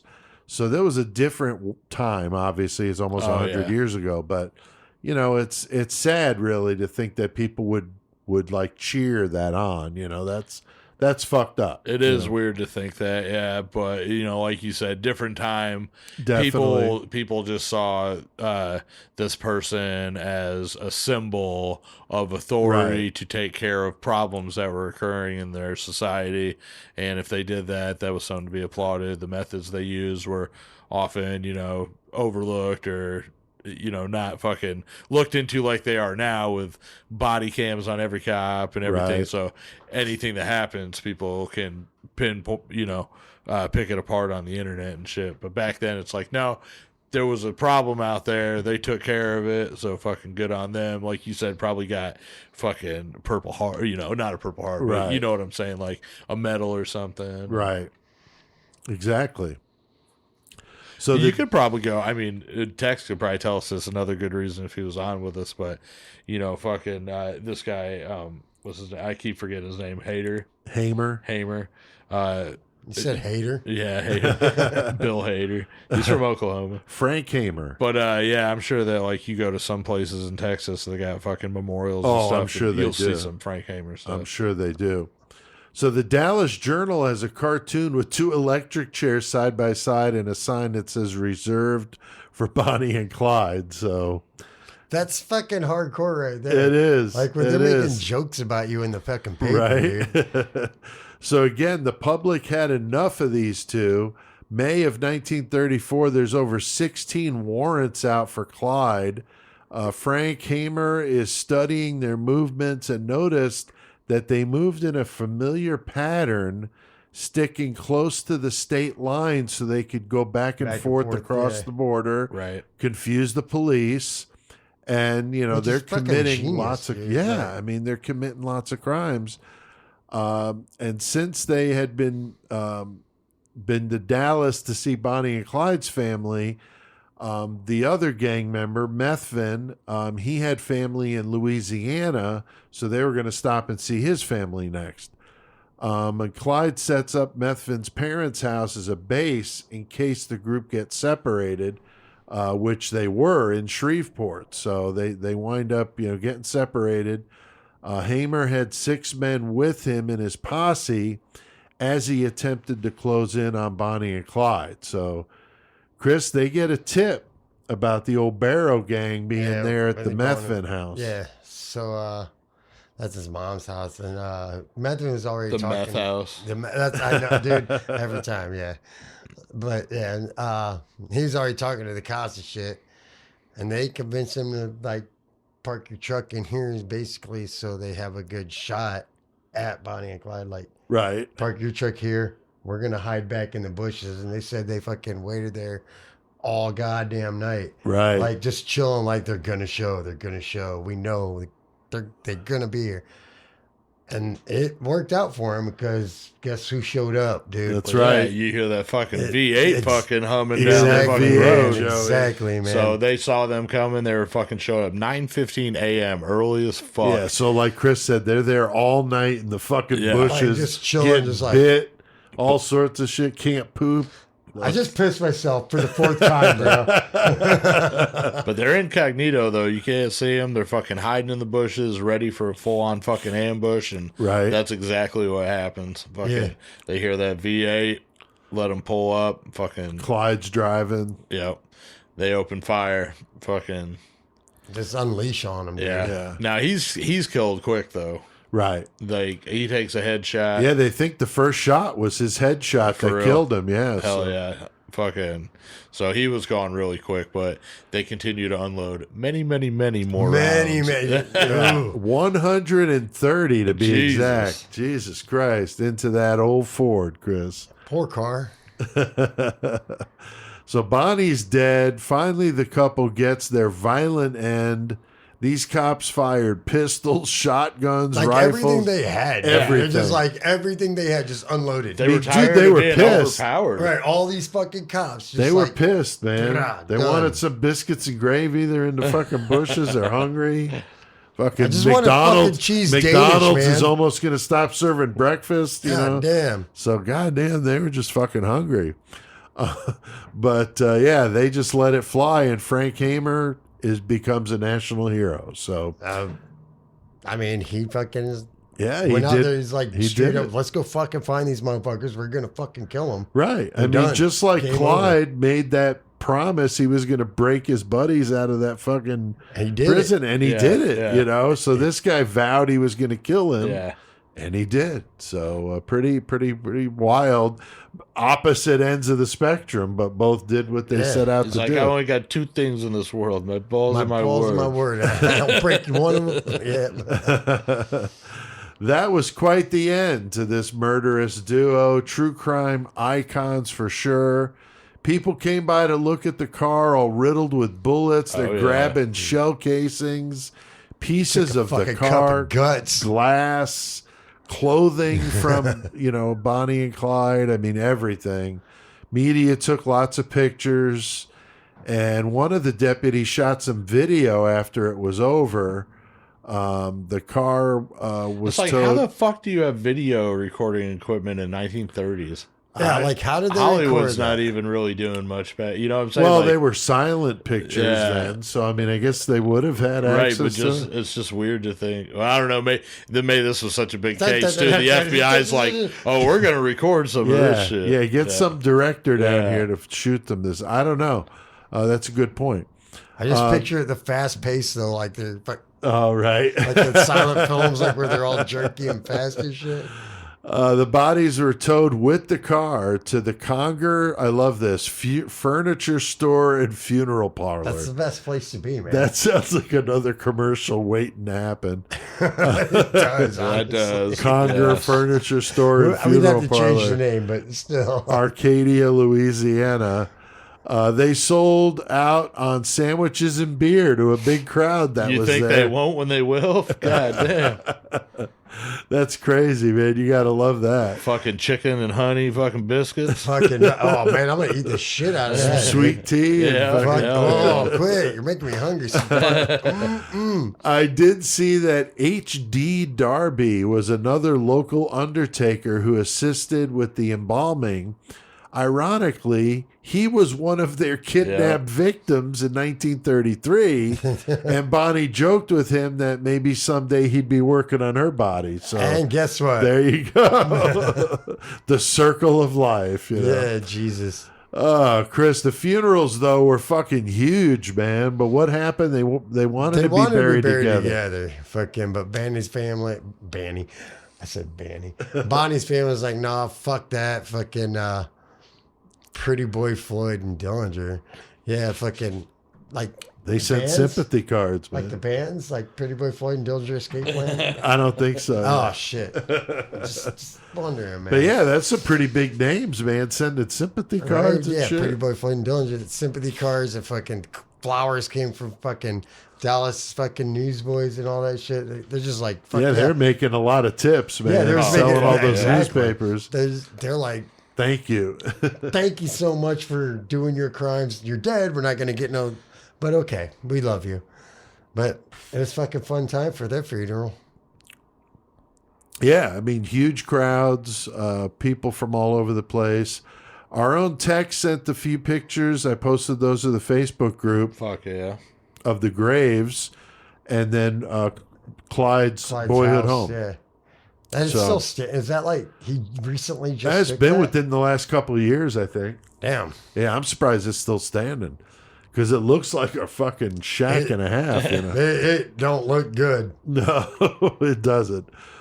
Yeah, so anything to add to Bonnie and Clyde, guys? I mean, this is definitely a famous case, but it's an old case, like you said, almost 100 years ago. Yeah. So I bet a lot of people don't know those details that we Right. dished out. So No, I got nothing, dude. Nah, I think we did well on this one. very cool. Well, I did my research by watching a couple good documentaries on YouTube and reading some articles online, some Murderpedia stuff, Wikipedia.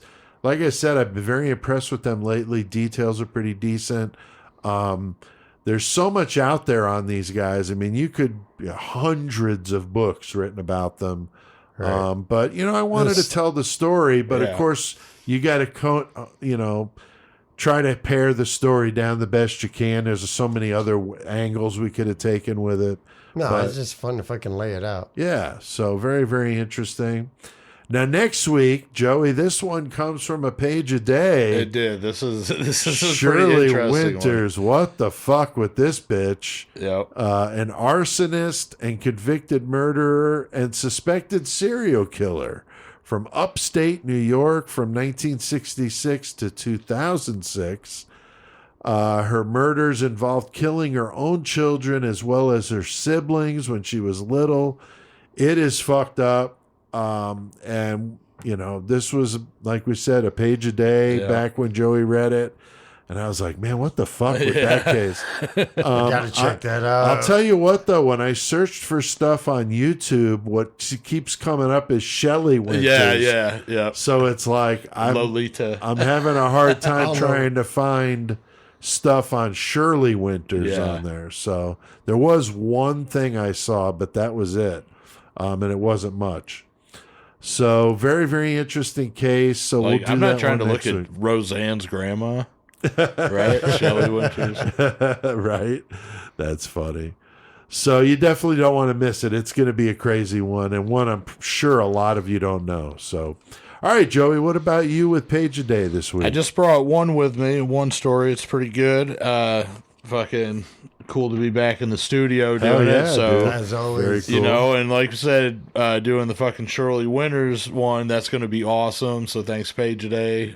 Fucking definitely check this shit out. And Oh, yeah. It gives us, you know, other ideas to stories that maybe we wouldn't run across ourselves. So. It's always, man, the feather thief. Oh, the that's ultimate. always going to be the ultimate. best. Always Yeah, gonna yeah. be like, wait, what? Edwin Wrist. I'll never forget that. All right, so the one we're talking about today is the murder of Irene Garza. So, Irene Garza was a second grade teacher and a former beauty queen, and she left her home that she lived with her parents on April 16th, 1960, to go to confession at Sacred Heart Church in McAllen, Texas, which is, I'm pretty sure this is pretty close to what we were just talking about with Bonnie and Clyde. I think so. Where she attended daily mass. Now, when she hadn't returned by 3 o'clock a.m., Garza's distraught parents called the police to report her missing. On April 18th, the trail of evidence, which included her purse, her left shoe, and the lace veil that she wore to church, they were found on the side of McCall Road, launching one of the largest search parties the Rio Grande Valley had ever seen. And 3 days later, her body was found in a canal near where her belongings were discovered. She had been beaten, raped, and suffocated, but any evidence that the attacker may have left had been washed away long before the body was discovered. Right. So the crime started one of the longest cold cases in U.S. history.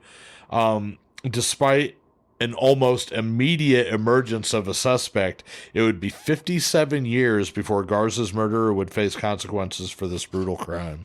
Holy fuck. So back then, suspicion quickly fell upon this guy, John Fite. John Fite was a priest who heard Irene Garza's confession shortly after the last time that she was seen alive. The evidence against him was substantial. Witnesses said that he had left the church several times on the night of her murder, returning with his eyeglasses broken, scratches covering his hands. They also found his photo slide viewer in the canal where her body was found. Oh, see, So, that's fucking. but he was never initially charged with her murder. 3 weeks earlier, he had also been implicated in the rape of a woman who was kneeling at the communion rail of another church in the area. That's all they say right there. And wow. that just makes me, is she like bent over and then he just comes up behind her like, Right, yeah, that's what I'm saying. that's I'm where like, my wait, mind went with what? that. So maybe that's No, true. exactly where, as soon as you read that, I was like, So- wait, what? He just, yeah. But he was later tried for that crime, and after a mistrial, he pleaded no contest to aggravated assault and paid a $500 fine. After the trial, he was transferred to an abbey, which was then a treatment center for troubled priests. That's what this is called. Troubled. What the fuck? Dude? So he leaves the priesthood in the 1970s. He gets married and has 3 children, and that case would remain stalled for nearly 30 years after that of Irene Garza's murder. In 2002, 2 priests came forward to the authorities and reported that Fate had it's F-E-I-T, so I don't know really how to say it. Whatever. But that he had confessed to them that he had killed Garza. The technician who administered his polygraph test also comes forward like 30 years later to contest reports that Fate had passed the polygraph he took in the wake of Garza's murder. The documentation shows that the tests were actually inconclusive, though the technician assessed that Fate had failed horrendously. Wow. So, like, is that part of a huge cover-up, you know, involving the cops and the church? That's fucking crazy. Right. After a grand jury declined to indict him in 2004, the long-serving Hidalgo County District Attorney Rene Guerra was hesitant to revisit the case. And in 2014, so even 10 years after that, Ricardo Rodriguez Jr. unseated Guerra. And one of his campaign promises was to pursue justice for Garza once and for all. So Fite was arrested in February 2016, convicted of murder on December 7, 2017, and they asked for a symbolic sentence of 57 years, which was the amount of years that he had gotten away with her murder. But the jury came back with a sentence of life in prison, and he died in prison on February 12th, 2020. So, Wow. Damn.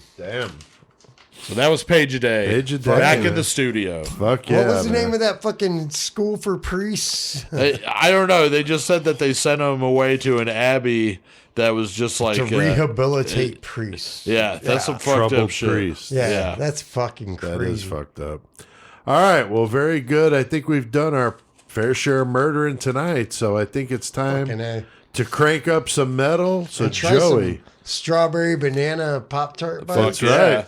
Stoked. got some gifts from Stephanie. So, We got some gifts from the 419. We're going to talk about fucking Racine, Wisconsin, Cheesehead territory. hell yeah. Let's yeah. get our fucking metal on. Just because CK has passed on, he's not done educating the masses. CK will forever be the great metal motherfucker. We're here to stomp poser ass and eradicate the planet of their kind. CK has passed the torch to us, and we will forge the fuck on. In CK's name, we will bestow metal knowledge upon all of you. All right. This segment forever will be for the great metal Always for motherfucker. CK. And That's he would right. fucking love these goddamn strawberry banana He would. Pop-Tart bites. CK Stephanie would have got loved and that shit. Cashman brought to the studio. Yeah, we got Holy these fuck. Pop-Tarts Joey brought from the 419. Stephanie sent them with me. Stephanie sent them. She always takes good care of us. And so, yeah, every time she comes here, she's bringing baked goods. I mean, Right. she's all right. So we're eating some Pop-Tarts because that's what we do when we talk about metal. We're going into the metal segment now. Yeah.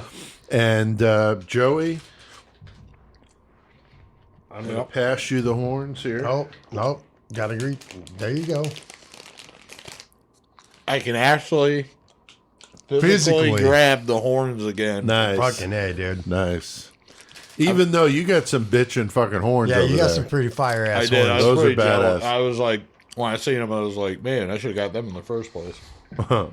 But, yeah, so I have the horns this week. I'm here in the studio this week. First time 6 months. Stoked. And the band I'm doing is also a friend of mine, which is fun, but, Fuck yeah, Sean's a badass. yep, from fucking Racine, Wisconsin, Putrid Pile. Fuck yeah. Now, Putrid Pile is a one-man band, like we were saying, brutal death metal. The one man is Sean the Can.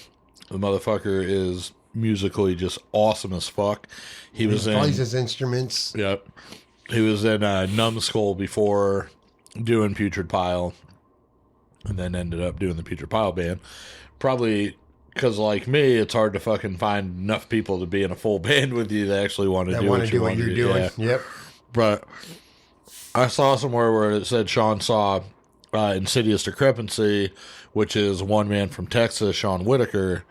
And when he saw that, like, he was like, all right, that's what I want to do. And fucking that's where he got the idea to do the one man Putrid Pile. Oh, that's cool. Which, it's cool because, and Pete, this might be one of the shows you were talking about with Putrid Pile. I can't remember. That's why I brought up Pontiac, because I think that's where it was. But to pass the torch even further, Clay, my buddy, the cemetery rapist, he saw Putrid Pile play, and he had never seen that before. He went out the next day, bought a fucking drum machine, and the next day, like, yeah, I'm doing yeah, this he was shit. like, okay, that's what I want to do, and now, so it's kind of like evolution and Yeah, that's trading cool. with it. So it's a cool path. Anyway, so basically Putrid Pile started in 2000. That's when he initially started the band. He put out a demo called Bleed For Me in 2001, which was just fucking phenomenal. It was like definitely fucking pre-shadow to what was going to come out of that. Sean's guitar playing, his riffs are so fucking clean. Yeah, nasty as fuck. Amazing. So he did that, but then he followed up 2 years later. He came out with his first full length, which is called Collection of Butchery. Fucking album is fucking beast. That came Classic out on fucking album, yep, man. came out on United Guttural Records, which was Rich of Flesh Grind's label, of course, who was doing everybody's shit at that time. He followed that up in 2005 with a split with Disgracia, and Disgracia did Genocide of the Unborn, and Putrid Pile did Bodies on Display, which was some of the tracks that would be on other stuff too, but still a pretty cool split. In the same year, 2005, Sean put out his second full length, which is called The Pleasure and Suffering. The song that I picked for the bumper music, Cage and Awaiting Death, is off of this album. And Fuck yeah. also talking about Clay, Cemetery Rapist, with this too, it's funny. And the reason I picked this song is because I remember when we were growing up and fucking going to shows with Sean and stuff, whenever we would see Putrid Pile, Clay would always be like, "Caging Awaiting Death," tell him to play that song, screaming at him. And he never would play it. It's He would like, never ever play it. Play Freebird. Yeah. Like basically, yeah. So I've always remembered that, and still when I see Sean every now and then play, I'll be like, "Caging Awaiting Death." Still That's haven't heard great. it. Yeah. So 4 years later, he took a little bit of a hiatus, and he put out House of Dementia in 2009. Now, the whole time that he's doing this, Sean's fucking playing all the fests. He's fucking EOC, fucking goddamn. he's all over the place. All Yeah, over the world. Obscene Extreme. Fucking, you can look at some of his videos from Obscene Extreme on video or on YouTube, and they've literally got fucking over 1 million fucking views and shit. Yeah. Pretty Oh, wow. fucking cool. Yeah. It's a one man fucking who's a beast fucking musician, so it's easy for them to throw a plane ticket for one dude and have an act for their fest. True. So that's a pretty cool thing. He's been I've seen fucking pictures of him all over the place, Egypt, fucking Malaysia. Fucking where. It's cool because I saw like one time, I think it was like probably 2016 in there or something, but I saw pictures of him playing in Malaysia for fucking 10,000 people, like no bullshit, and then like a week later he's playing Fat Sean's fucking garage in Belvedere for Pornfields Fest For like fucking 30 50 people. people. yeah, exactly. So Right. that's just really cool. That is cool. Sean's cool, a guy like that. Yeah. In 2010, he put out another split. If I skipped it, 2009, his third full-length, House of Dementia. These all came out. Pleasure and Suffering, his second one, might came out in Gorgiastic Records, and then I think from House of Dementia on, they've all come out on Severed Records, all of his full lengths, out of Rochester, New York.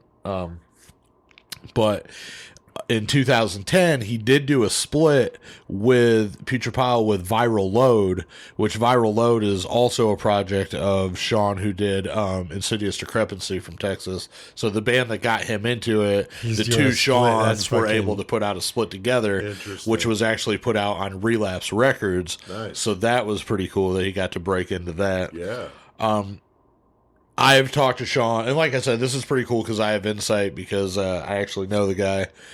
But I've talked to him about that album before, and I brought it up. I'm like, yeah, them tracks are good that you did for that. And he'll tell you that fucking he wasn't very happy with how those came out, and maybe they were a little bit more rushed than what, he was intending. But you get the opportunity to put out something like that. Well, yeah. And it's like, fuck, I'm going to do that. Right. But Not to Fear in 2012, he fucking came with his fourth full length called Blood Fetish, and this fucking album Blood is Fetish just is fucking awesome. gnarly. And I'm pretty sure House of Dementia, Blood Fetish, and his newest one, or maybe all the last four, I think Tony Cole's done the artwork for all of them too.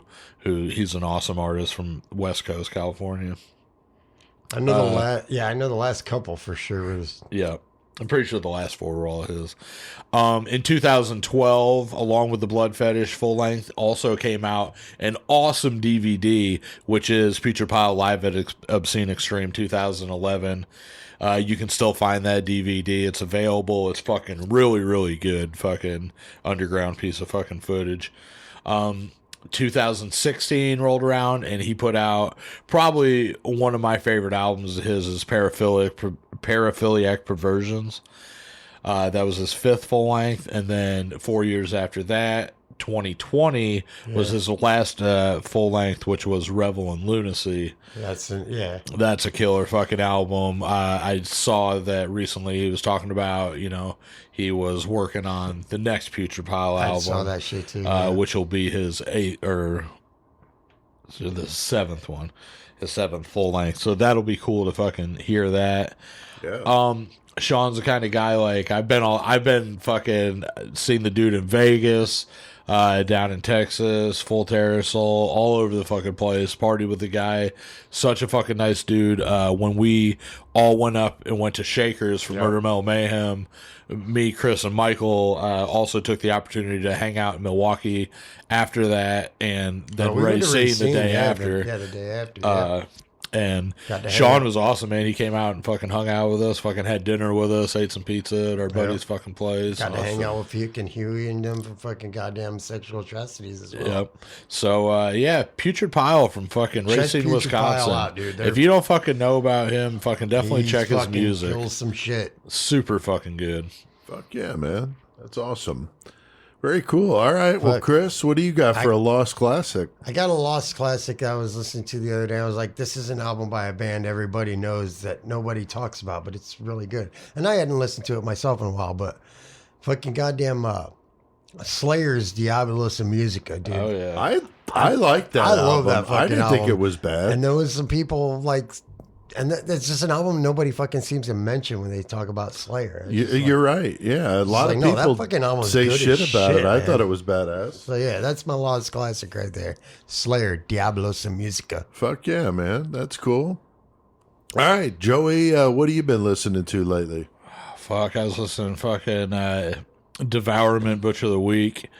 I've been kind of revisiting some older things, and from Las Vegas, Guttural Secrete, Despoilment of Pubescent Flesh. Guttural Secrete and Devourment are both just like top tier brutal death metal. I've got to see them live a handful of times, so fucking it's cool that all these years later I can still just sit in my car and throw the CD in and jam it. and get fucking crazy to it. Oh Yeah, that's badass. Chris, what about you, man? Anything jumping out? Obviously, fucking Diabolos and Musica. Right. Because like I've been listening to that, but anyway. There's something I've been listening to that I don't think I'm going to say what it is because I think it might be my next metal segment. And it's music this time. It's not nothing ridiculous. Okay. But I don't know what I'm going to say because I've been listening to it. I was like, it sounds good. Nice. All right. So very cool. Well, I've been listening to, still doing the skeletal remains stuff and going on binges with that. But a band from Denmark called Hate Sphere, really badass. They got a new single out called Cutthroat. They got a new singer. It's fucking cool. It's thrash, but it's good stuff. Technical, really good musicians, and they've got like 9 or 10 albums out. Oh, yeah. But they've had like quite a few lineup changes. But I think the guitar player, songwriter's been there from the beginning. Yeah, So yeah, Hate Sphere is really good. They got that new album coming out, I think, in April. But that single called Cutthroat, if you like thrash, definitely check it out. I saw our buddies Angelus Apatrida, fucking, they got added to the upcoming Milwaukee Metal Fest, the return of that Oh, fest. that's cool. Of course, Jamie Jost is doing that. Yeah. But, I saw them on there. I was like, that's cool, man. That is cool. They That played is Full cool. Terror last year. Yeah. They did the Returning little to the U.S. US. tour. Yeah. That's bad. And wasn't last year their first? It was the first time they were ever here in the United States. Yeah. I've also been listening to Sculpture, A Horrifying Death. I mentioned them last couple weeks. Yeah. And that new Schizophrenia EP, that Chance of the Abyss, fucking badass. And I've been just deep diving on this Alex Murdaugh murder trial. Very fascinating. Definitely would love to do the case when it's all over with. Yeah. Because I think it would be a good one to do. A lot of drama going on. There's always with drama. the story. Man, I almost forgot about this. The Alex Murdaugh case, that's cool, and the interrogations are popped up on that too. So I've been checking those out. But this one channel, fucking, they were called 8-Minute Crimes. I think they changed their name because it's not like 8-minute segments anymore. They're bigger now. Right. But YouTube, it's hard to change your name. You lose all your followers or whatever. But this one 8MC, they got the fucking videos for all the interrogations for the Sugar Babe case. Get the fuck So out. they got like Oh, Sherry wow. Brooks's interrogation and fucking like one of the sons and the fucking the daughter-in-law and all that shit. They got the video up. Oh. Yeah, so I've only seen 2 of them that he's posted so far, but it's cool because that's a big case that we did for us, you know, and just to see more in-depth shit pop up, you know. Right. Then you start watching and you hear more things than you kind of at first thought you knew everything, you know. Right. So Yeah, that's interesting. They have Punky on there. that Punky, he was already dead, of course, Okay. whenever that occurred. Right. But they do like That would be great. yeah. Find Bring some him up. Punky stuff. Yeah, but they did have like the kid that initially turned him in on it, the Adam or Allen kid, and like all the ones you saw in the Sugar Babe documentary. Right. Was seeing them in there raw, just with the cops. You know, no scripted shit, no fucking. Right. Pretty fucking eye opening. Yeah, that's interesting. Very cool. All right, well, I got the horns next, and here's my quandary, okay? I don't know for sure, but Chris, the singer-guitarist of Skeletal Remains, is going to do an interview with me. Right. I just don't know if it's going to be this weekend or not. He actually messaged me earlier today and asked me if we still wanted to do it, and I said, yeah. I said I could be pretty flexible. I just need to know when you can do it. Right. And I haven't heard back yet. So if he doesn't come through and that doesn't work out for this weekend, then I'll probably do my last bass player in the series, which would be Bob Daisley, one of my all-time favorites, Ozzy bassist in the first 3 albums, which are the most fucking iconic. Uriah Heep, Rainbow. I mean, the dude's been just a fucking journeyman fucking bass player. So really, really amazing. So if it doesn't work out with Chris from Skeletal, I'll do that Bob Daisley again. Fucking right. All right. Joey, we got some new Goremonger we're going to play. What do you want to tell us about I'm this stoked one, on man? it. It took me a long time. Like, ever since I moved over to the 419, it's taken me a little longer to fucking finish projects, it seems, with my art and everything. But Right. these albums took me a while. So I just finished the 3rd Horror Flicks. That's done. Chris and me jammed that on the way here. Yep, and fucking it's fucking badass. in the car. The physical copies should be at my house probably right now. So whenever I get back to 419, hopefully they're there. With this album, I could have uploaded the digital and let everybody listen to it already, but because it took so long for me to get it out, I fucking I wanted to get the physicals and get them to the people that are supposed to have them already, so they can hear it first before everybody else listens to it. So No, I get that. yeah, I get that. but you know, so that's done. But also, I also wrote EP called Bass God, and I've talked about this before on here. But it's what it is. It's 5 songs that are going to be used for a split that's coming out on a label from Australia with a band. But we played the first song, The Bodies in Sugar Creek, on an earlier episode on here. Yeah. And then, so this is the second one that'll be leaked on Murder Mill Mayhem first, which is cool. But this one came about because of Murder Mill Mayhem, because we did the fucking Jablonski fucking episode. Yeah. Which, go back and listen to that one, because that was That's good. brutal, Fucking man. violent as fuck. But one of Pete's questions to me whenever we were doing it, he was like, man, do you know of any metal bands that did a song about this guy, because he's brutal?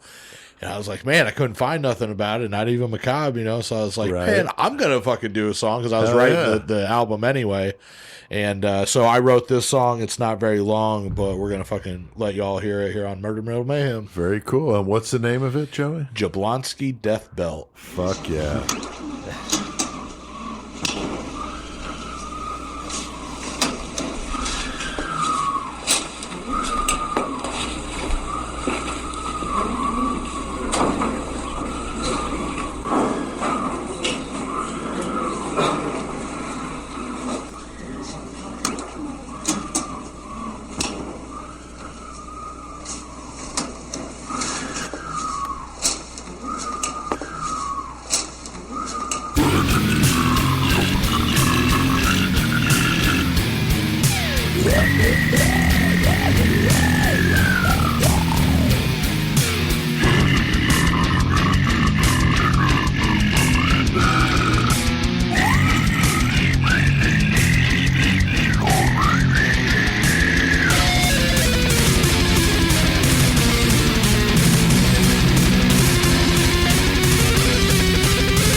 there you That have was it. the Jablonski Death Belt. Hell Fucking yeah. right, man. Broke it here on Murder Metal Mayhem, and I'm sure that's going to be used on the next Disney There you go. soundtrack, I'm sure. So, fuck yeah, dude. Jablonski Death Belt. That would actually be a cool name for a band. Right. You know, I mean, really. I had a little bit of guitar solo in there, which I don't know how to Yeah. solo, but I love that about music. Like I love solos and like thrash and all that. So I was like, I'm gonna fucking like dick around with it a I'll little find bit. something. Yeah. I'll make it work. Oh, that's Yeah, cool. hell yeah. That's cool. All right. Well, if you're in a metal band and you want us to check your band out, you can send us MP3s to Pete at murdermetalmayhem.com. There's no guarantee we'll play it. We'll check it out. We'll check it out. We might review it. We might have you on the show. Might interview you. So send it in. That's the only way you'll know.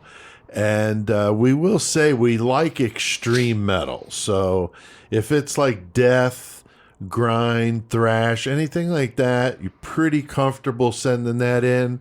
If it's any of the other genres, there's no guarantee. I mean, it's really a You never crapshoot. know. But yeah, send it in. And if you want to do it old school, you could send it to Murder Metal Mayhem, P.O. Box 554, Hayworth, Illinois, 61745, and throw a sticker in there if you got one. Might put it up on our door. The door's filling up there. The real estate is... Right. What are we going to do after the door? I mean, go to the other side of the door, I I guess? guess we'd have to. Yeah, I don't know what you do. All right. Well, we have done plenty of metal tonight. So, Chris, what the fuck do we need to do? We need to get our fucking mayhem on. Humiliation and mutilation were just the appetizers at this blood feast. Please let her die soon. Oh, let her die soon. And let me die soon too, please.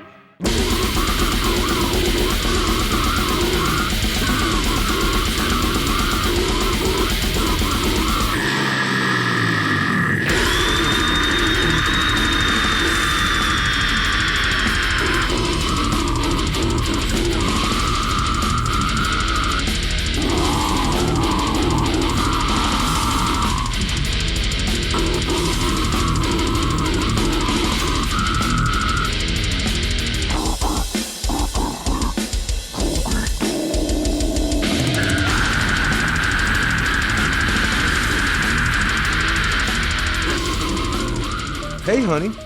I found this brochure at work. You were wanting to take a trip? This place looks nice. It's called Black Dolphin Resort and Spa. Maybe we should check it out.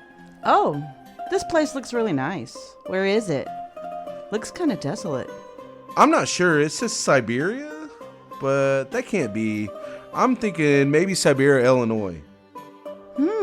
I've never heard of it, but it's probably up by Chicago somewhere. It says here they offer simple country living, a radical new broth diet for guaranteed weight loss, and a new stretching to limber you up. I think Rachel was saying something about this new yoga with stretching. Wow, that does sound nice. Let's give them a call and book a weekend soon. Okay, I'll call them tomorrow. Looks like they're running a summer special called Chess with a Serial Killer. Sounds interesting. Maybe it's like one of those dinner theaters we've been wanting to go to. Oh, God. They'll give you a stretching exercise, that's for sure. Some of those old fucking commercials we've God. done. Well, old 2019, but it seems like for fucking ever ago. Fuck. Pete and Tori doing that, our yep. friends in Bloomington. Fucking, that was funny to listen to. And before that, some brutality, Joey. And what was that song from fucking Putrid Pile, man? Caged and awaiting death. Yeah, I like the name of that song for sure. Yep. And that was for Clay. So, Clay, It was, if you're yep. listening, that was for you.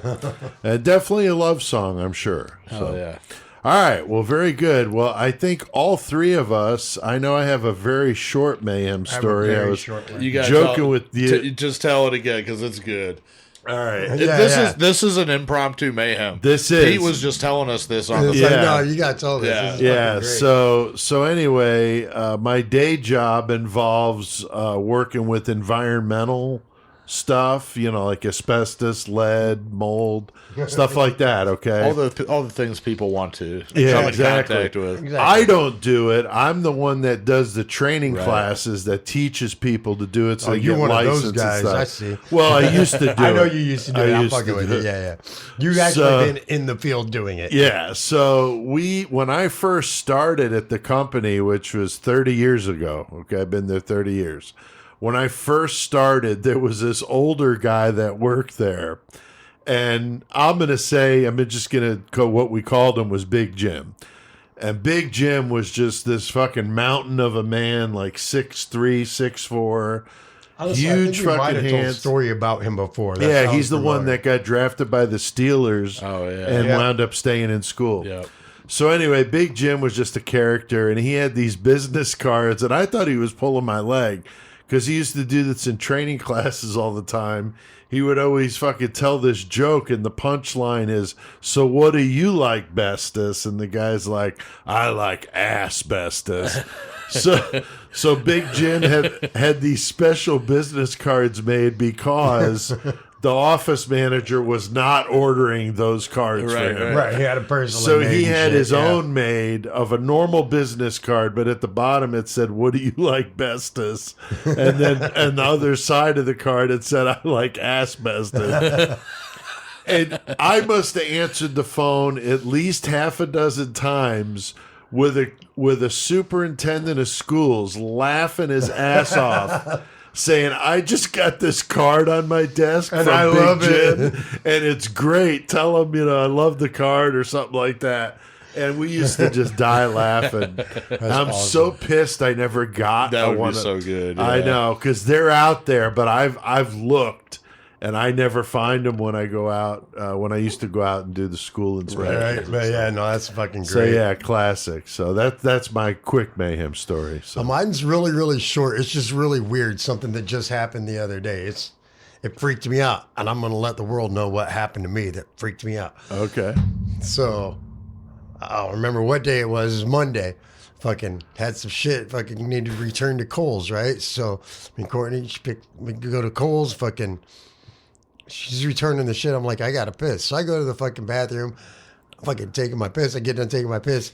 As soon as I step away from the urinal that I was just pissing in, I wasn't even like halfway turned around. This dude, grown ass dude, walks up to the same urinal right behind me, dude. And then he just drops his pants to his fucking knees and just starts pissing, dude. I'm just like, okay, well, that's weird. Fucking, what the fuck is happening? So I just turn my back and walk away, walk up to the sink, wash my hands, and sure enough, the mirror is pointing right at that urinal where this dude's got his fucking pants just dropped. He was like, I don't like any of this. I'm just out of here. Fuck this, dude. I don't even like it. Was just the weirdest shit to me. Just like, that is weird. Fucking drops trowel. I'm just, wow. Okay. I'm over it. I'm out of here, dude. But Are you in fucking grade school again? It's like, dude, I can see a little kid doing this. You're a grown ass dude, man. Like, holy fuck. That's funny. It freaked me out, though, man. I just wanted to. It released some tension off of me. Yeah. Man. Joey, you said you had a good classic one. I do. So I we're got saving one. you for last. Yeah, I fucking got. I wanted to tell this one back home. Actually, really quick before that, because like Chris just kind of made me think about that. Fucking on the way here, I took the trip from here in Bloomington basically to Toledo, Ohio, like back and forth for almost 2 years. Right. I was driving that motherfucker, same route, like country route. Today, I passed 2 in Indiana and 1 in Illinois that I was aware of. Sets of train tracks that don't have flashing lights on them, right? And no gate. No gate. Just today, I consciously was like, I need to look both ways to see if there's a train coming. And I don't ever, maybe I did. Maybe every time I looked and saw that there was no train coming. You probably did. But today is the first time after all that traveling that I was like, there's no fucking flashes on there. And all I ever cared about was just getting over without fucking up my car. I never even, because I'm so used to there being flashers if there's a train there. Right. So I don't know. That kind of tripped me out a little bit. Like, I mean, and you live in Ohio, and that fucking train derailment fucking that's true. That just happened. Yeah. Anyway, so that was creepy. But anyway, so my mayhem that I wanted to tell, I'm going to go back to 1996. And I'm going to go to where me and Chris grew up and went to high school over in the Prairie Central area. Now, there hadn't been a murder over in that area for 50 years. All of a sudden, there were two in 1996. One of them, Richard Rodriguez, I think it was his name, was killed by Kenny Mines, white supremacist. Yep. That was some crazy shit in Fairbury. But the other one is the one that I want to talk about, and this was in Chatsworth, Illinois. And there was a guy, Bob Donnelly, and he fucking... Chris, you'll remember this as soon as we start talking about this. He went and brutally stabbed the fuck out of his wife, like killed the shit out of her in Chatsworth. I remember that. I don't remember it like you talking about, but I remember this happening. Yeah, no, he supposedly his story was he was going to go over and they were having problems and shit and they had kids or whatever, and he was going to go try to reconcile with her, and fucking things went bad and he ended up fucking stabbing her. They found the body of the mother after she was dead, and they saw bloody footprints of the children running away from the body, so they had found it, and that's where they found the kids were hiding because of their bloody footprint. Like, it was fucked up. So I go to prison, and whenever I go to prison, I'm in there, and one of the people that I'm in prison with is the dude that we were talking about earlier, and I won't say his name, we'll just call him Rooster. But that me and Chris knew that we grew up with that turned very effeminate and gay in prison. Gotcha. I get locked up and I see him and I was like, oh, what's up? And that's the first time I see what happened there. And that was like pretty weird because I've always known the dude was one way. Then all of a sudden he's sitting with his legs crossed and lisping a little shit. And I was like, wow, okay. Yeah, just like. But anyway, so it was still at the same time a familiar face, you know what I'm saying, in a place where you're fucking locked up at. But I'm looking at I see in front of another cell a fucking paper for the fucking Fairbury Blade, isn't that what it was called? Yep. The paper. Yeah, that was the paper. And I was like, is that yours? I was asking Rooster, and he's like, no. He was like, that's Bob Donnelly. I was like, man, why do I know that name? He's like, he killed his wife, and I was like, oh shit. I ended up I wasn't there very long. I ended up getting sent off to a drug rehab fucking prison right after this, but so while I'm in there, I end up fucking meeting this guy, Bob Donnelly. He is the most fucking chode dude you'll ever meet. Like, he's like just a fucking, probably like Randy from Trailer Park Boys, you know what I'm saying? Right. That kind of dude, but he stabbed the fuck out of his wife. He was just a joke, you know? Wow. This motherfucker had a huge tattoo on his back that he got in prison of a fucking hand holding a knife with blood dripping on it, and it said "Blade" in Old English across the top of his fucking back. And he got that in prison, and he kept talking about, all he talked about was how he could not wait till he was fucking a free man, and he could go back to Chatsworth and Fairbury and those areas and just walk around down 24 with his shirt off with that fucking tattoo. He fucking would sit there. He would sit there and talk to me and Rooster and fucking tell us like, oh, she was fucking around with the Department of Child Service fucking agent, or, you know, sexually, and he had all this shit.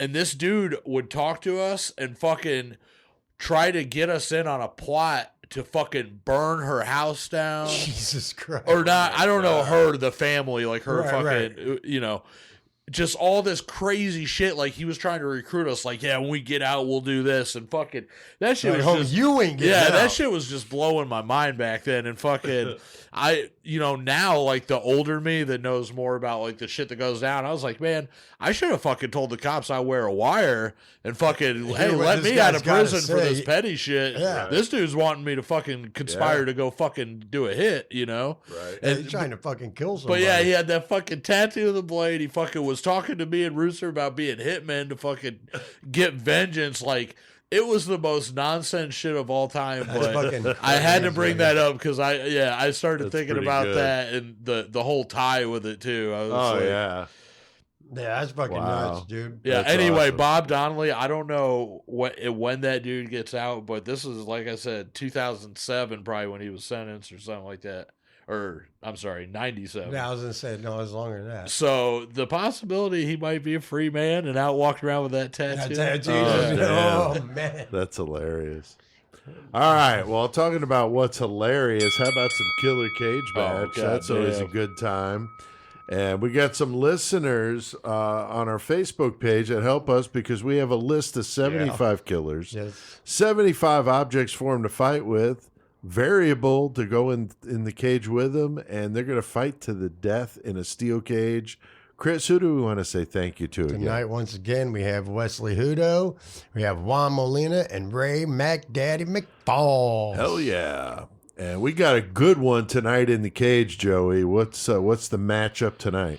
Fucking them good ass teeth of Richard Ramirez. He'll see you in fucking Disneyland. Stank breath. Yep. Fucking storm door intruder. I was gonna say screen door intruder. Screen door. Dog door intruder. He'll leave a fucking footprint of an Avia size 12 outside your window. Duke on the floor. Yeah, he'll shit on your floor. Anyway, fucking Richard Ramirez, he's going to go up against fucking Charles Ng. So full on California death match. Yes. Hell yeah. A little sadism there going on. And they're going to have a couple of objects to fight with, Chris. What do they got tonight? Well, for one, they got themselves a piece of 2x4 with some 16 penny nails in it. That could be fun. That's a fucking 3.5 inch long nail going through an 1.5 inches of wood. Like, you still got some metal coming out the other end. It ain't gonna feel good. And then they also got a can of corn. Yeah, we've had that can of corn show up a few times. Can of corn, I'll be all right. That could do some damage, man. Right. Pretty stout. And the variable tonight, Joey, is who? The variable is Karen, the infamous Karen, after snorting 2 lines of coke off a hooker's fat ass. Wow. Fuck. Okay. And the song is 17 by Winger. So obviously. It's gotta be. So there you go. So we got Richard Ramirez going up against Charles Ng in a steel cage with a 2x4 with some nails sticking out of it, a can of corn, and Karen snorting 2 lines of coke off a hooker's ass in the cage with him, and 17 is jamming. So, Chris, what do you think, dude? So basically, where I'm going with the can of corn, that's already out of the equation because Charles Ng just likes to steal the stupidest, dumbest shit. He saw that and just pocketed that shit. Like, this is dumb. I'm going to steal it. Whatever. Like, I don't give a fuck. So meanwhile, he also sees Karen over there fucking high as fuck. She got that dark hair. He's like, oh, that's my M lady. So he's trying to go fucking run game on Karen, fucking try to get her in his fucking goddamn dungeon. Ramirez is seeing all this shit go down. He sees that fucking 2x4 with the fucking nails popped out. He's like, I can't have this happen. And he just walks over and he fucking smashes the fuck out of Karen and fucking Ng with the fucking 2x4 with the nails, just splatters them. Meanwhile, he's like, yep, that's what I was looking for. Finds that can of corn, takes the nail board and pops the can of corn open, eats the corn. He's like, I'm good to go. So I'm going Ramirez and the can of corn. Okay, all right. And 17's just jamming in the background. Joey, I know you love that hair metal stuff. Fuck yeah. And fucking Stewart loved Winger. I think what happens whenever this one fucking pops off and the bell rings is that Richard Ramirez, the first thing he sees is that fucking can of corn, and this dude is hungry because he has not been eating at all. He's fucking starving. He just wants to eat some shit.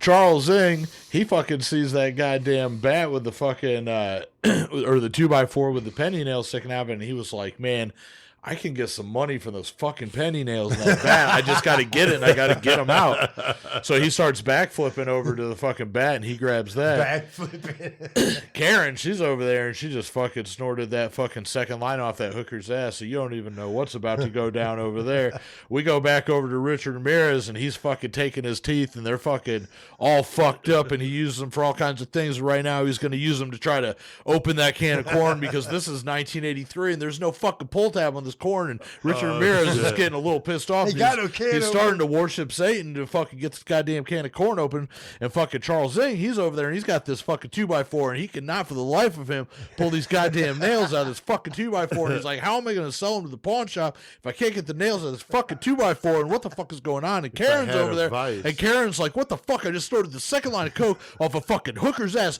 Where's the manager? Because somebody let a fucking hooker into the goddamn cage match. This shit is bullshit. And Richard Ramirez is over there, and he's like, this fucking can of corn won't goddamn open. I don't know how the fuck they fucking did this, and Satan better open this goddamn corn so I can fucking eat this shit before I fucking kill somebody. And goddamn Charles Zing's over there, he's like, I can't get this goddamn nails out, and if I can't sell this shit, then I'm not gonna get the fucking money to get the videotapes, and fucking Leonard Lake's gonna be mad because I can't make the videos, the goddamn bitches. And Karen's over there, and she's like, why is this goddamn whore still in this fucking cage match? And all three of their heads at the fucking peak of Winger 17 spontaneously combust. And it's a pure tie. They all die because they're so fucking pissed. But it's still, but Winger's still jamming. Oh, Winger jams. Yeah. She's only goddamn. Oh my God! Wow, the intensity, very impassioned. Love it. Gotta love. Some After Killer years Cage. and years, you always gotta try to find some way to do it different. You know? Hell yeah, dude! Love doing some Killer Cage match, and that's why our listeners enjoy it too. So we appreciate the ones that contribute the random numbers and make it fun. All right. I've got a website too. We've got our Murder Metal Mayhem website, but I've also got one for my writing, PeteAltieri.com. You can pick up my books there if that's your thing. Hell yeah. And MurderMetalMayhem.com. That's where you can get a hold of us and listen. Hi, guys. You can join the email group there. You can buy merch on our merch page. Got good deals. 666 Club for 25% off. You can do it right from the website. So murdermetalmayhem.com. All right. I think we've done plenty of mayhem tonight. We've done a lot of mayhem. Let's hit that outro.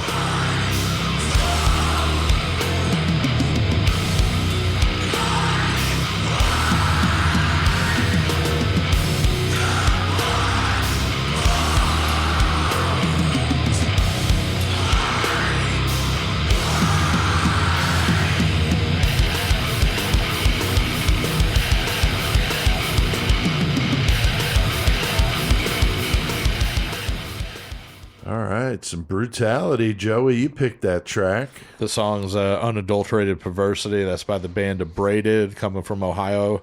They're going to be playing the Tampa Grind Fest. Hell yeah. We're going to talk more about that here in a moment. Bumper music tonight, Joey. Who did we play? Just played Abraded. You heard fucking brand new exclusive Goremonger. Fuck Yeah. Some Putrid Pile, and then that badass band Schizophrenia. Hell yeah. And the metal segment intro music, Chris. Fucking with the one and only Crisis, that great metal motherfucker. You know it. You know it. And the Murder Metal Mayhem intro by Low fucking 12. And thank you guys, for listening. This week was huge at almost 5,000 total listens. So Good shit. Really awesome. A few more weeks like that, we'll hit that 666 mark. Yes, we will. Yeah, definitely getting closer to that. And we appreciate you guys checking it out. And we got some listeners. We want to read some comments here. This very first one, Chris, comes from the guy that bought the shirt on our website. Yes, sir. Izzy Cano says, I recently got into podcasts, and of course I had to start listening to yours. I'm digging it so far. Good subject matter. Plus, it's like hanging out with some friends. So, fuck yeah, dude. Hell Cheers yeah. to you. I remember Drinking. getting a couple of comments like that in the early days, and I thought that was really cool. The comment about hanging out with friends. That's what it feels like. So that's what we're going for. All right, Joey, what about this second one here? Second one's from Brian the Aussie, and he says, this was from our website. He said, good day, blokes. I recently discovered Murder Metal Mayhem and just got done listening to the episode about Roger Rogerson. Glad I found the show. Cheers from Australia. Hell yeah. Fuck That's yeah. really Drink to cool, you, man. Brian. Fuck We've yeah. got so many Australian listeners, man. It's crazy. That was a good Brisbane, episode, too. Brisbane, Queensland there in Australia is in our top 10 cities listening. Melbourne is on there. Hell yeah. We've had Perth on there before, so fuck yeah. Appreciate it. All right. Ellen DeCastro 5 comments, I love listening to you guys when I have a long drive because you are hilarious and it makes the time fly by. I loved your episode on Paul John Knowles. I've always wondered what his story was about, and you guys have such a great way of telling them. I guess if you call that great, but thank you. Yeah, thanks a lot. We appreciate it. And then, Chris, what about that last one? Gonna test your French here. Rene Dubois There you go. There you go. says, my husband and I listen to your podcast here in Paris, France. Fucking Paris, France says he just got transferred here for his job, and I enjoy hearing you all explain true crime and stories like you do. It's dark and not for everyone, but we really love what you guys do. So, fucking A from fucking right here in Midwest Illinois, fucking Right. Yeah. Midwest United States. Yeah, thanks, Renee. When I first saw that, I thought Paris, Illinois, and I was pleasantly surprised. Like, wow, I mean, not that Paris, Illinois is bad, but, Paris, France, that's pretty cool. So, Fucking right. all right, Tampa Grind Fest. We want to say thanks to Eric for sponsoring this episode, and it's going to be shaping up to be one hell of a brutal weekend. Joey, you're going to be there Friday, May 12th, and Saturday, May 13th. Friday, May 12th, that's whenever I play. Kill Division headlines. Saturday, May 13th, fucking Co-Hanger Abortion. They fucking headline. Just a lot of good bands. Fucking Mitchell Moonshine's at the playing. Brass Mug, too, in Yeah. Tampa, which is awesome. Iconic. Iconic Yeah, as fuck. that's 2023. So if you're listening Yeah. to this in the future, so Friday, May 12th, Saturday, May 13th at the Brass Mug in Tampa. Go to the episode description. I'll link to it. You can get tickets, find out more about the show, and all the details. But it's going to be brutal. But as fuck. Eric and Chrissy down there in Florida, they're just such cool people, and they've supported Right. us so much. They They're have. badass. Yeah, they this fucking- is like literally like the fourth time like between his band and the fest Right. he put on, and he's just he loves fucking Murder Metal Mayhem, fucking, and we appreciate the repping shit his out shit. of it, man. We Yeah, love that's doing really it, so. cool, man. So thank you. You can also pick up a copy of my latest book, Slab of Sickness, Terror on the Tracks. You can go to my website, PeteAltieri.com, and we got our MurderMetalMayhem.com website. Go You got check the that Website's the spot, dude. web store. You can fucking join the 666 Club. You could listen to the show. I mean, you could read a bio on each of us on the show. You could the get- CK tribute. You can leave us bad thoughts of what you think of us. You can. Fucking- You can leave get her feedback done. on there and just let it fly.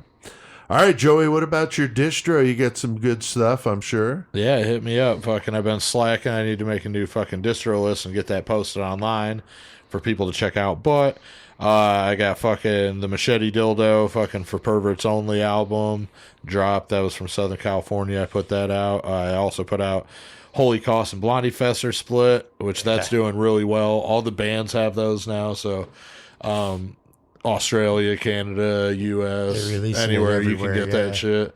And then the new Goremonger Horrorflix 3 is also done, and hopefully physicals are sitting at my house right now, but back in the 419. Right, not in But 309. yeah, Right. that album's going to be fucking available, and I got t-shirts for that and fucking stickers and all kinds of shit. So Little that shirt we got for Lily, fucking yeah, when we was in Michigan. yeah. Lily called me out because I was wearing it last. Remember, I was wearing it Yeah. last week. Lily saw the picture and called me out. That's my shirt. Yeah, I Yep. see that. That's Got funny. busted. That's funny. All right. Well, we'll link to Joey's distro in the episode description.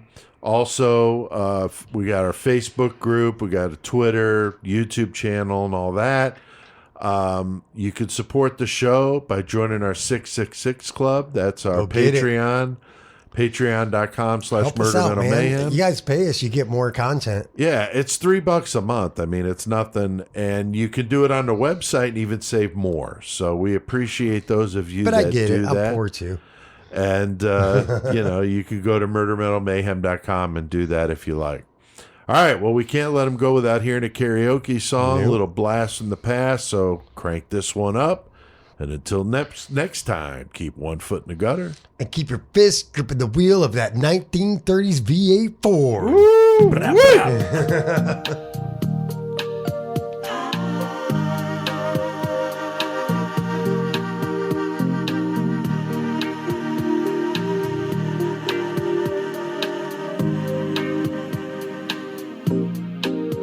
I know your eyes in the morning sun. I feel you touch me in the pouring rain. In the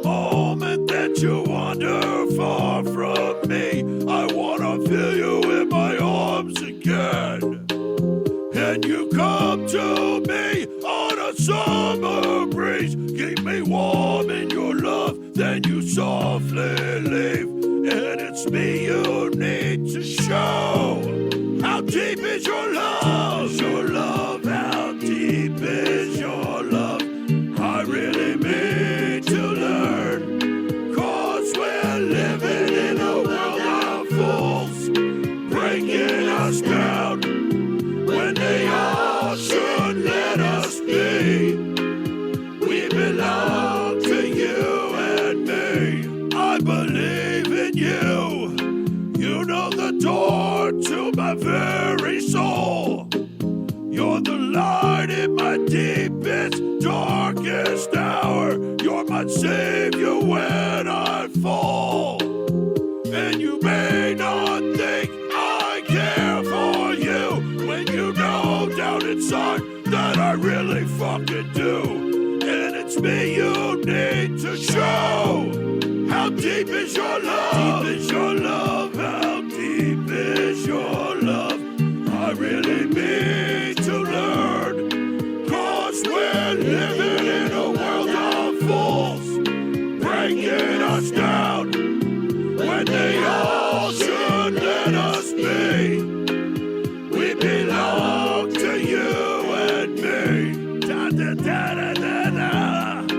Na na na na na na na na na na. Na na na na na na na na na. Na na na na na. What the fuck is that? And you come to me on a summer breeze. Keep me warm in your love, then you softly leave. And it's me you need to show. How deep is your love? Is your love? How deep is your love? I really need to learn. 'Cause we're living in a world of fools, breaking us down when they all should let us be. We belong to you and me. Da da da da da da. Yeah. Deep is your love? How deep is your love? I really need to learn. 'Cause we're living in a world of fools, breaking us down when they all should let us be. We belong to you and me. Da da da da da da. Yeah. Your love, how deep is your love? I really need to learn. 'Cause we're living in a world of fools, breaking us down. Mother, man.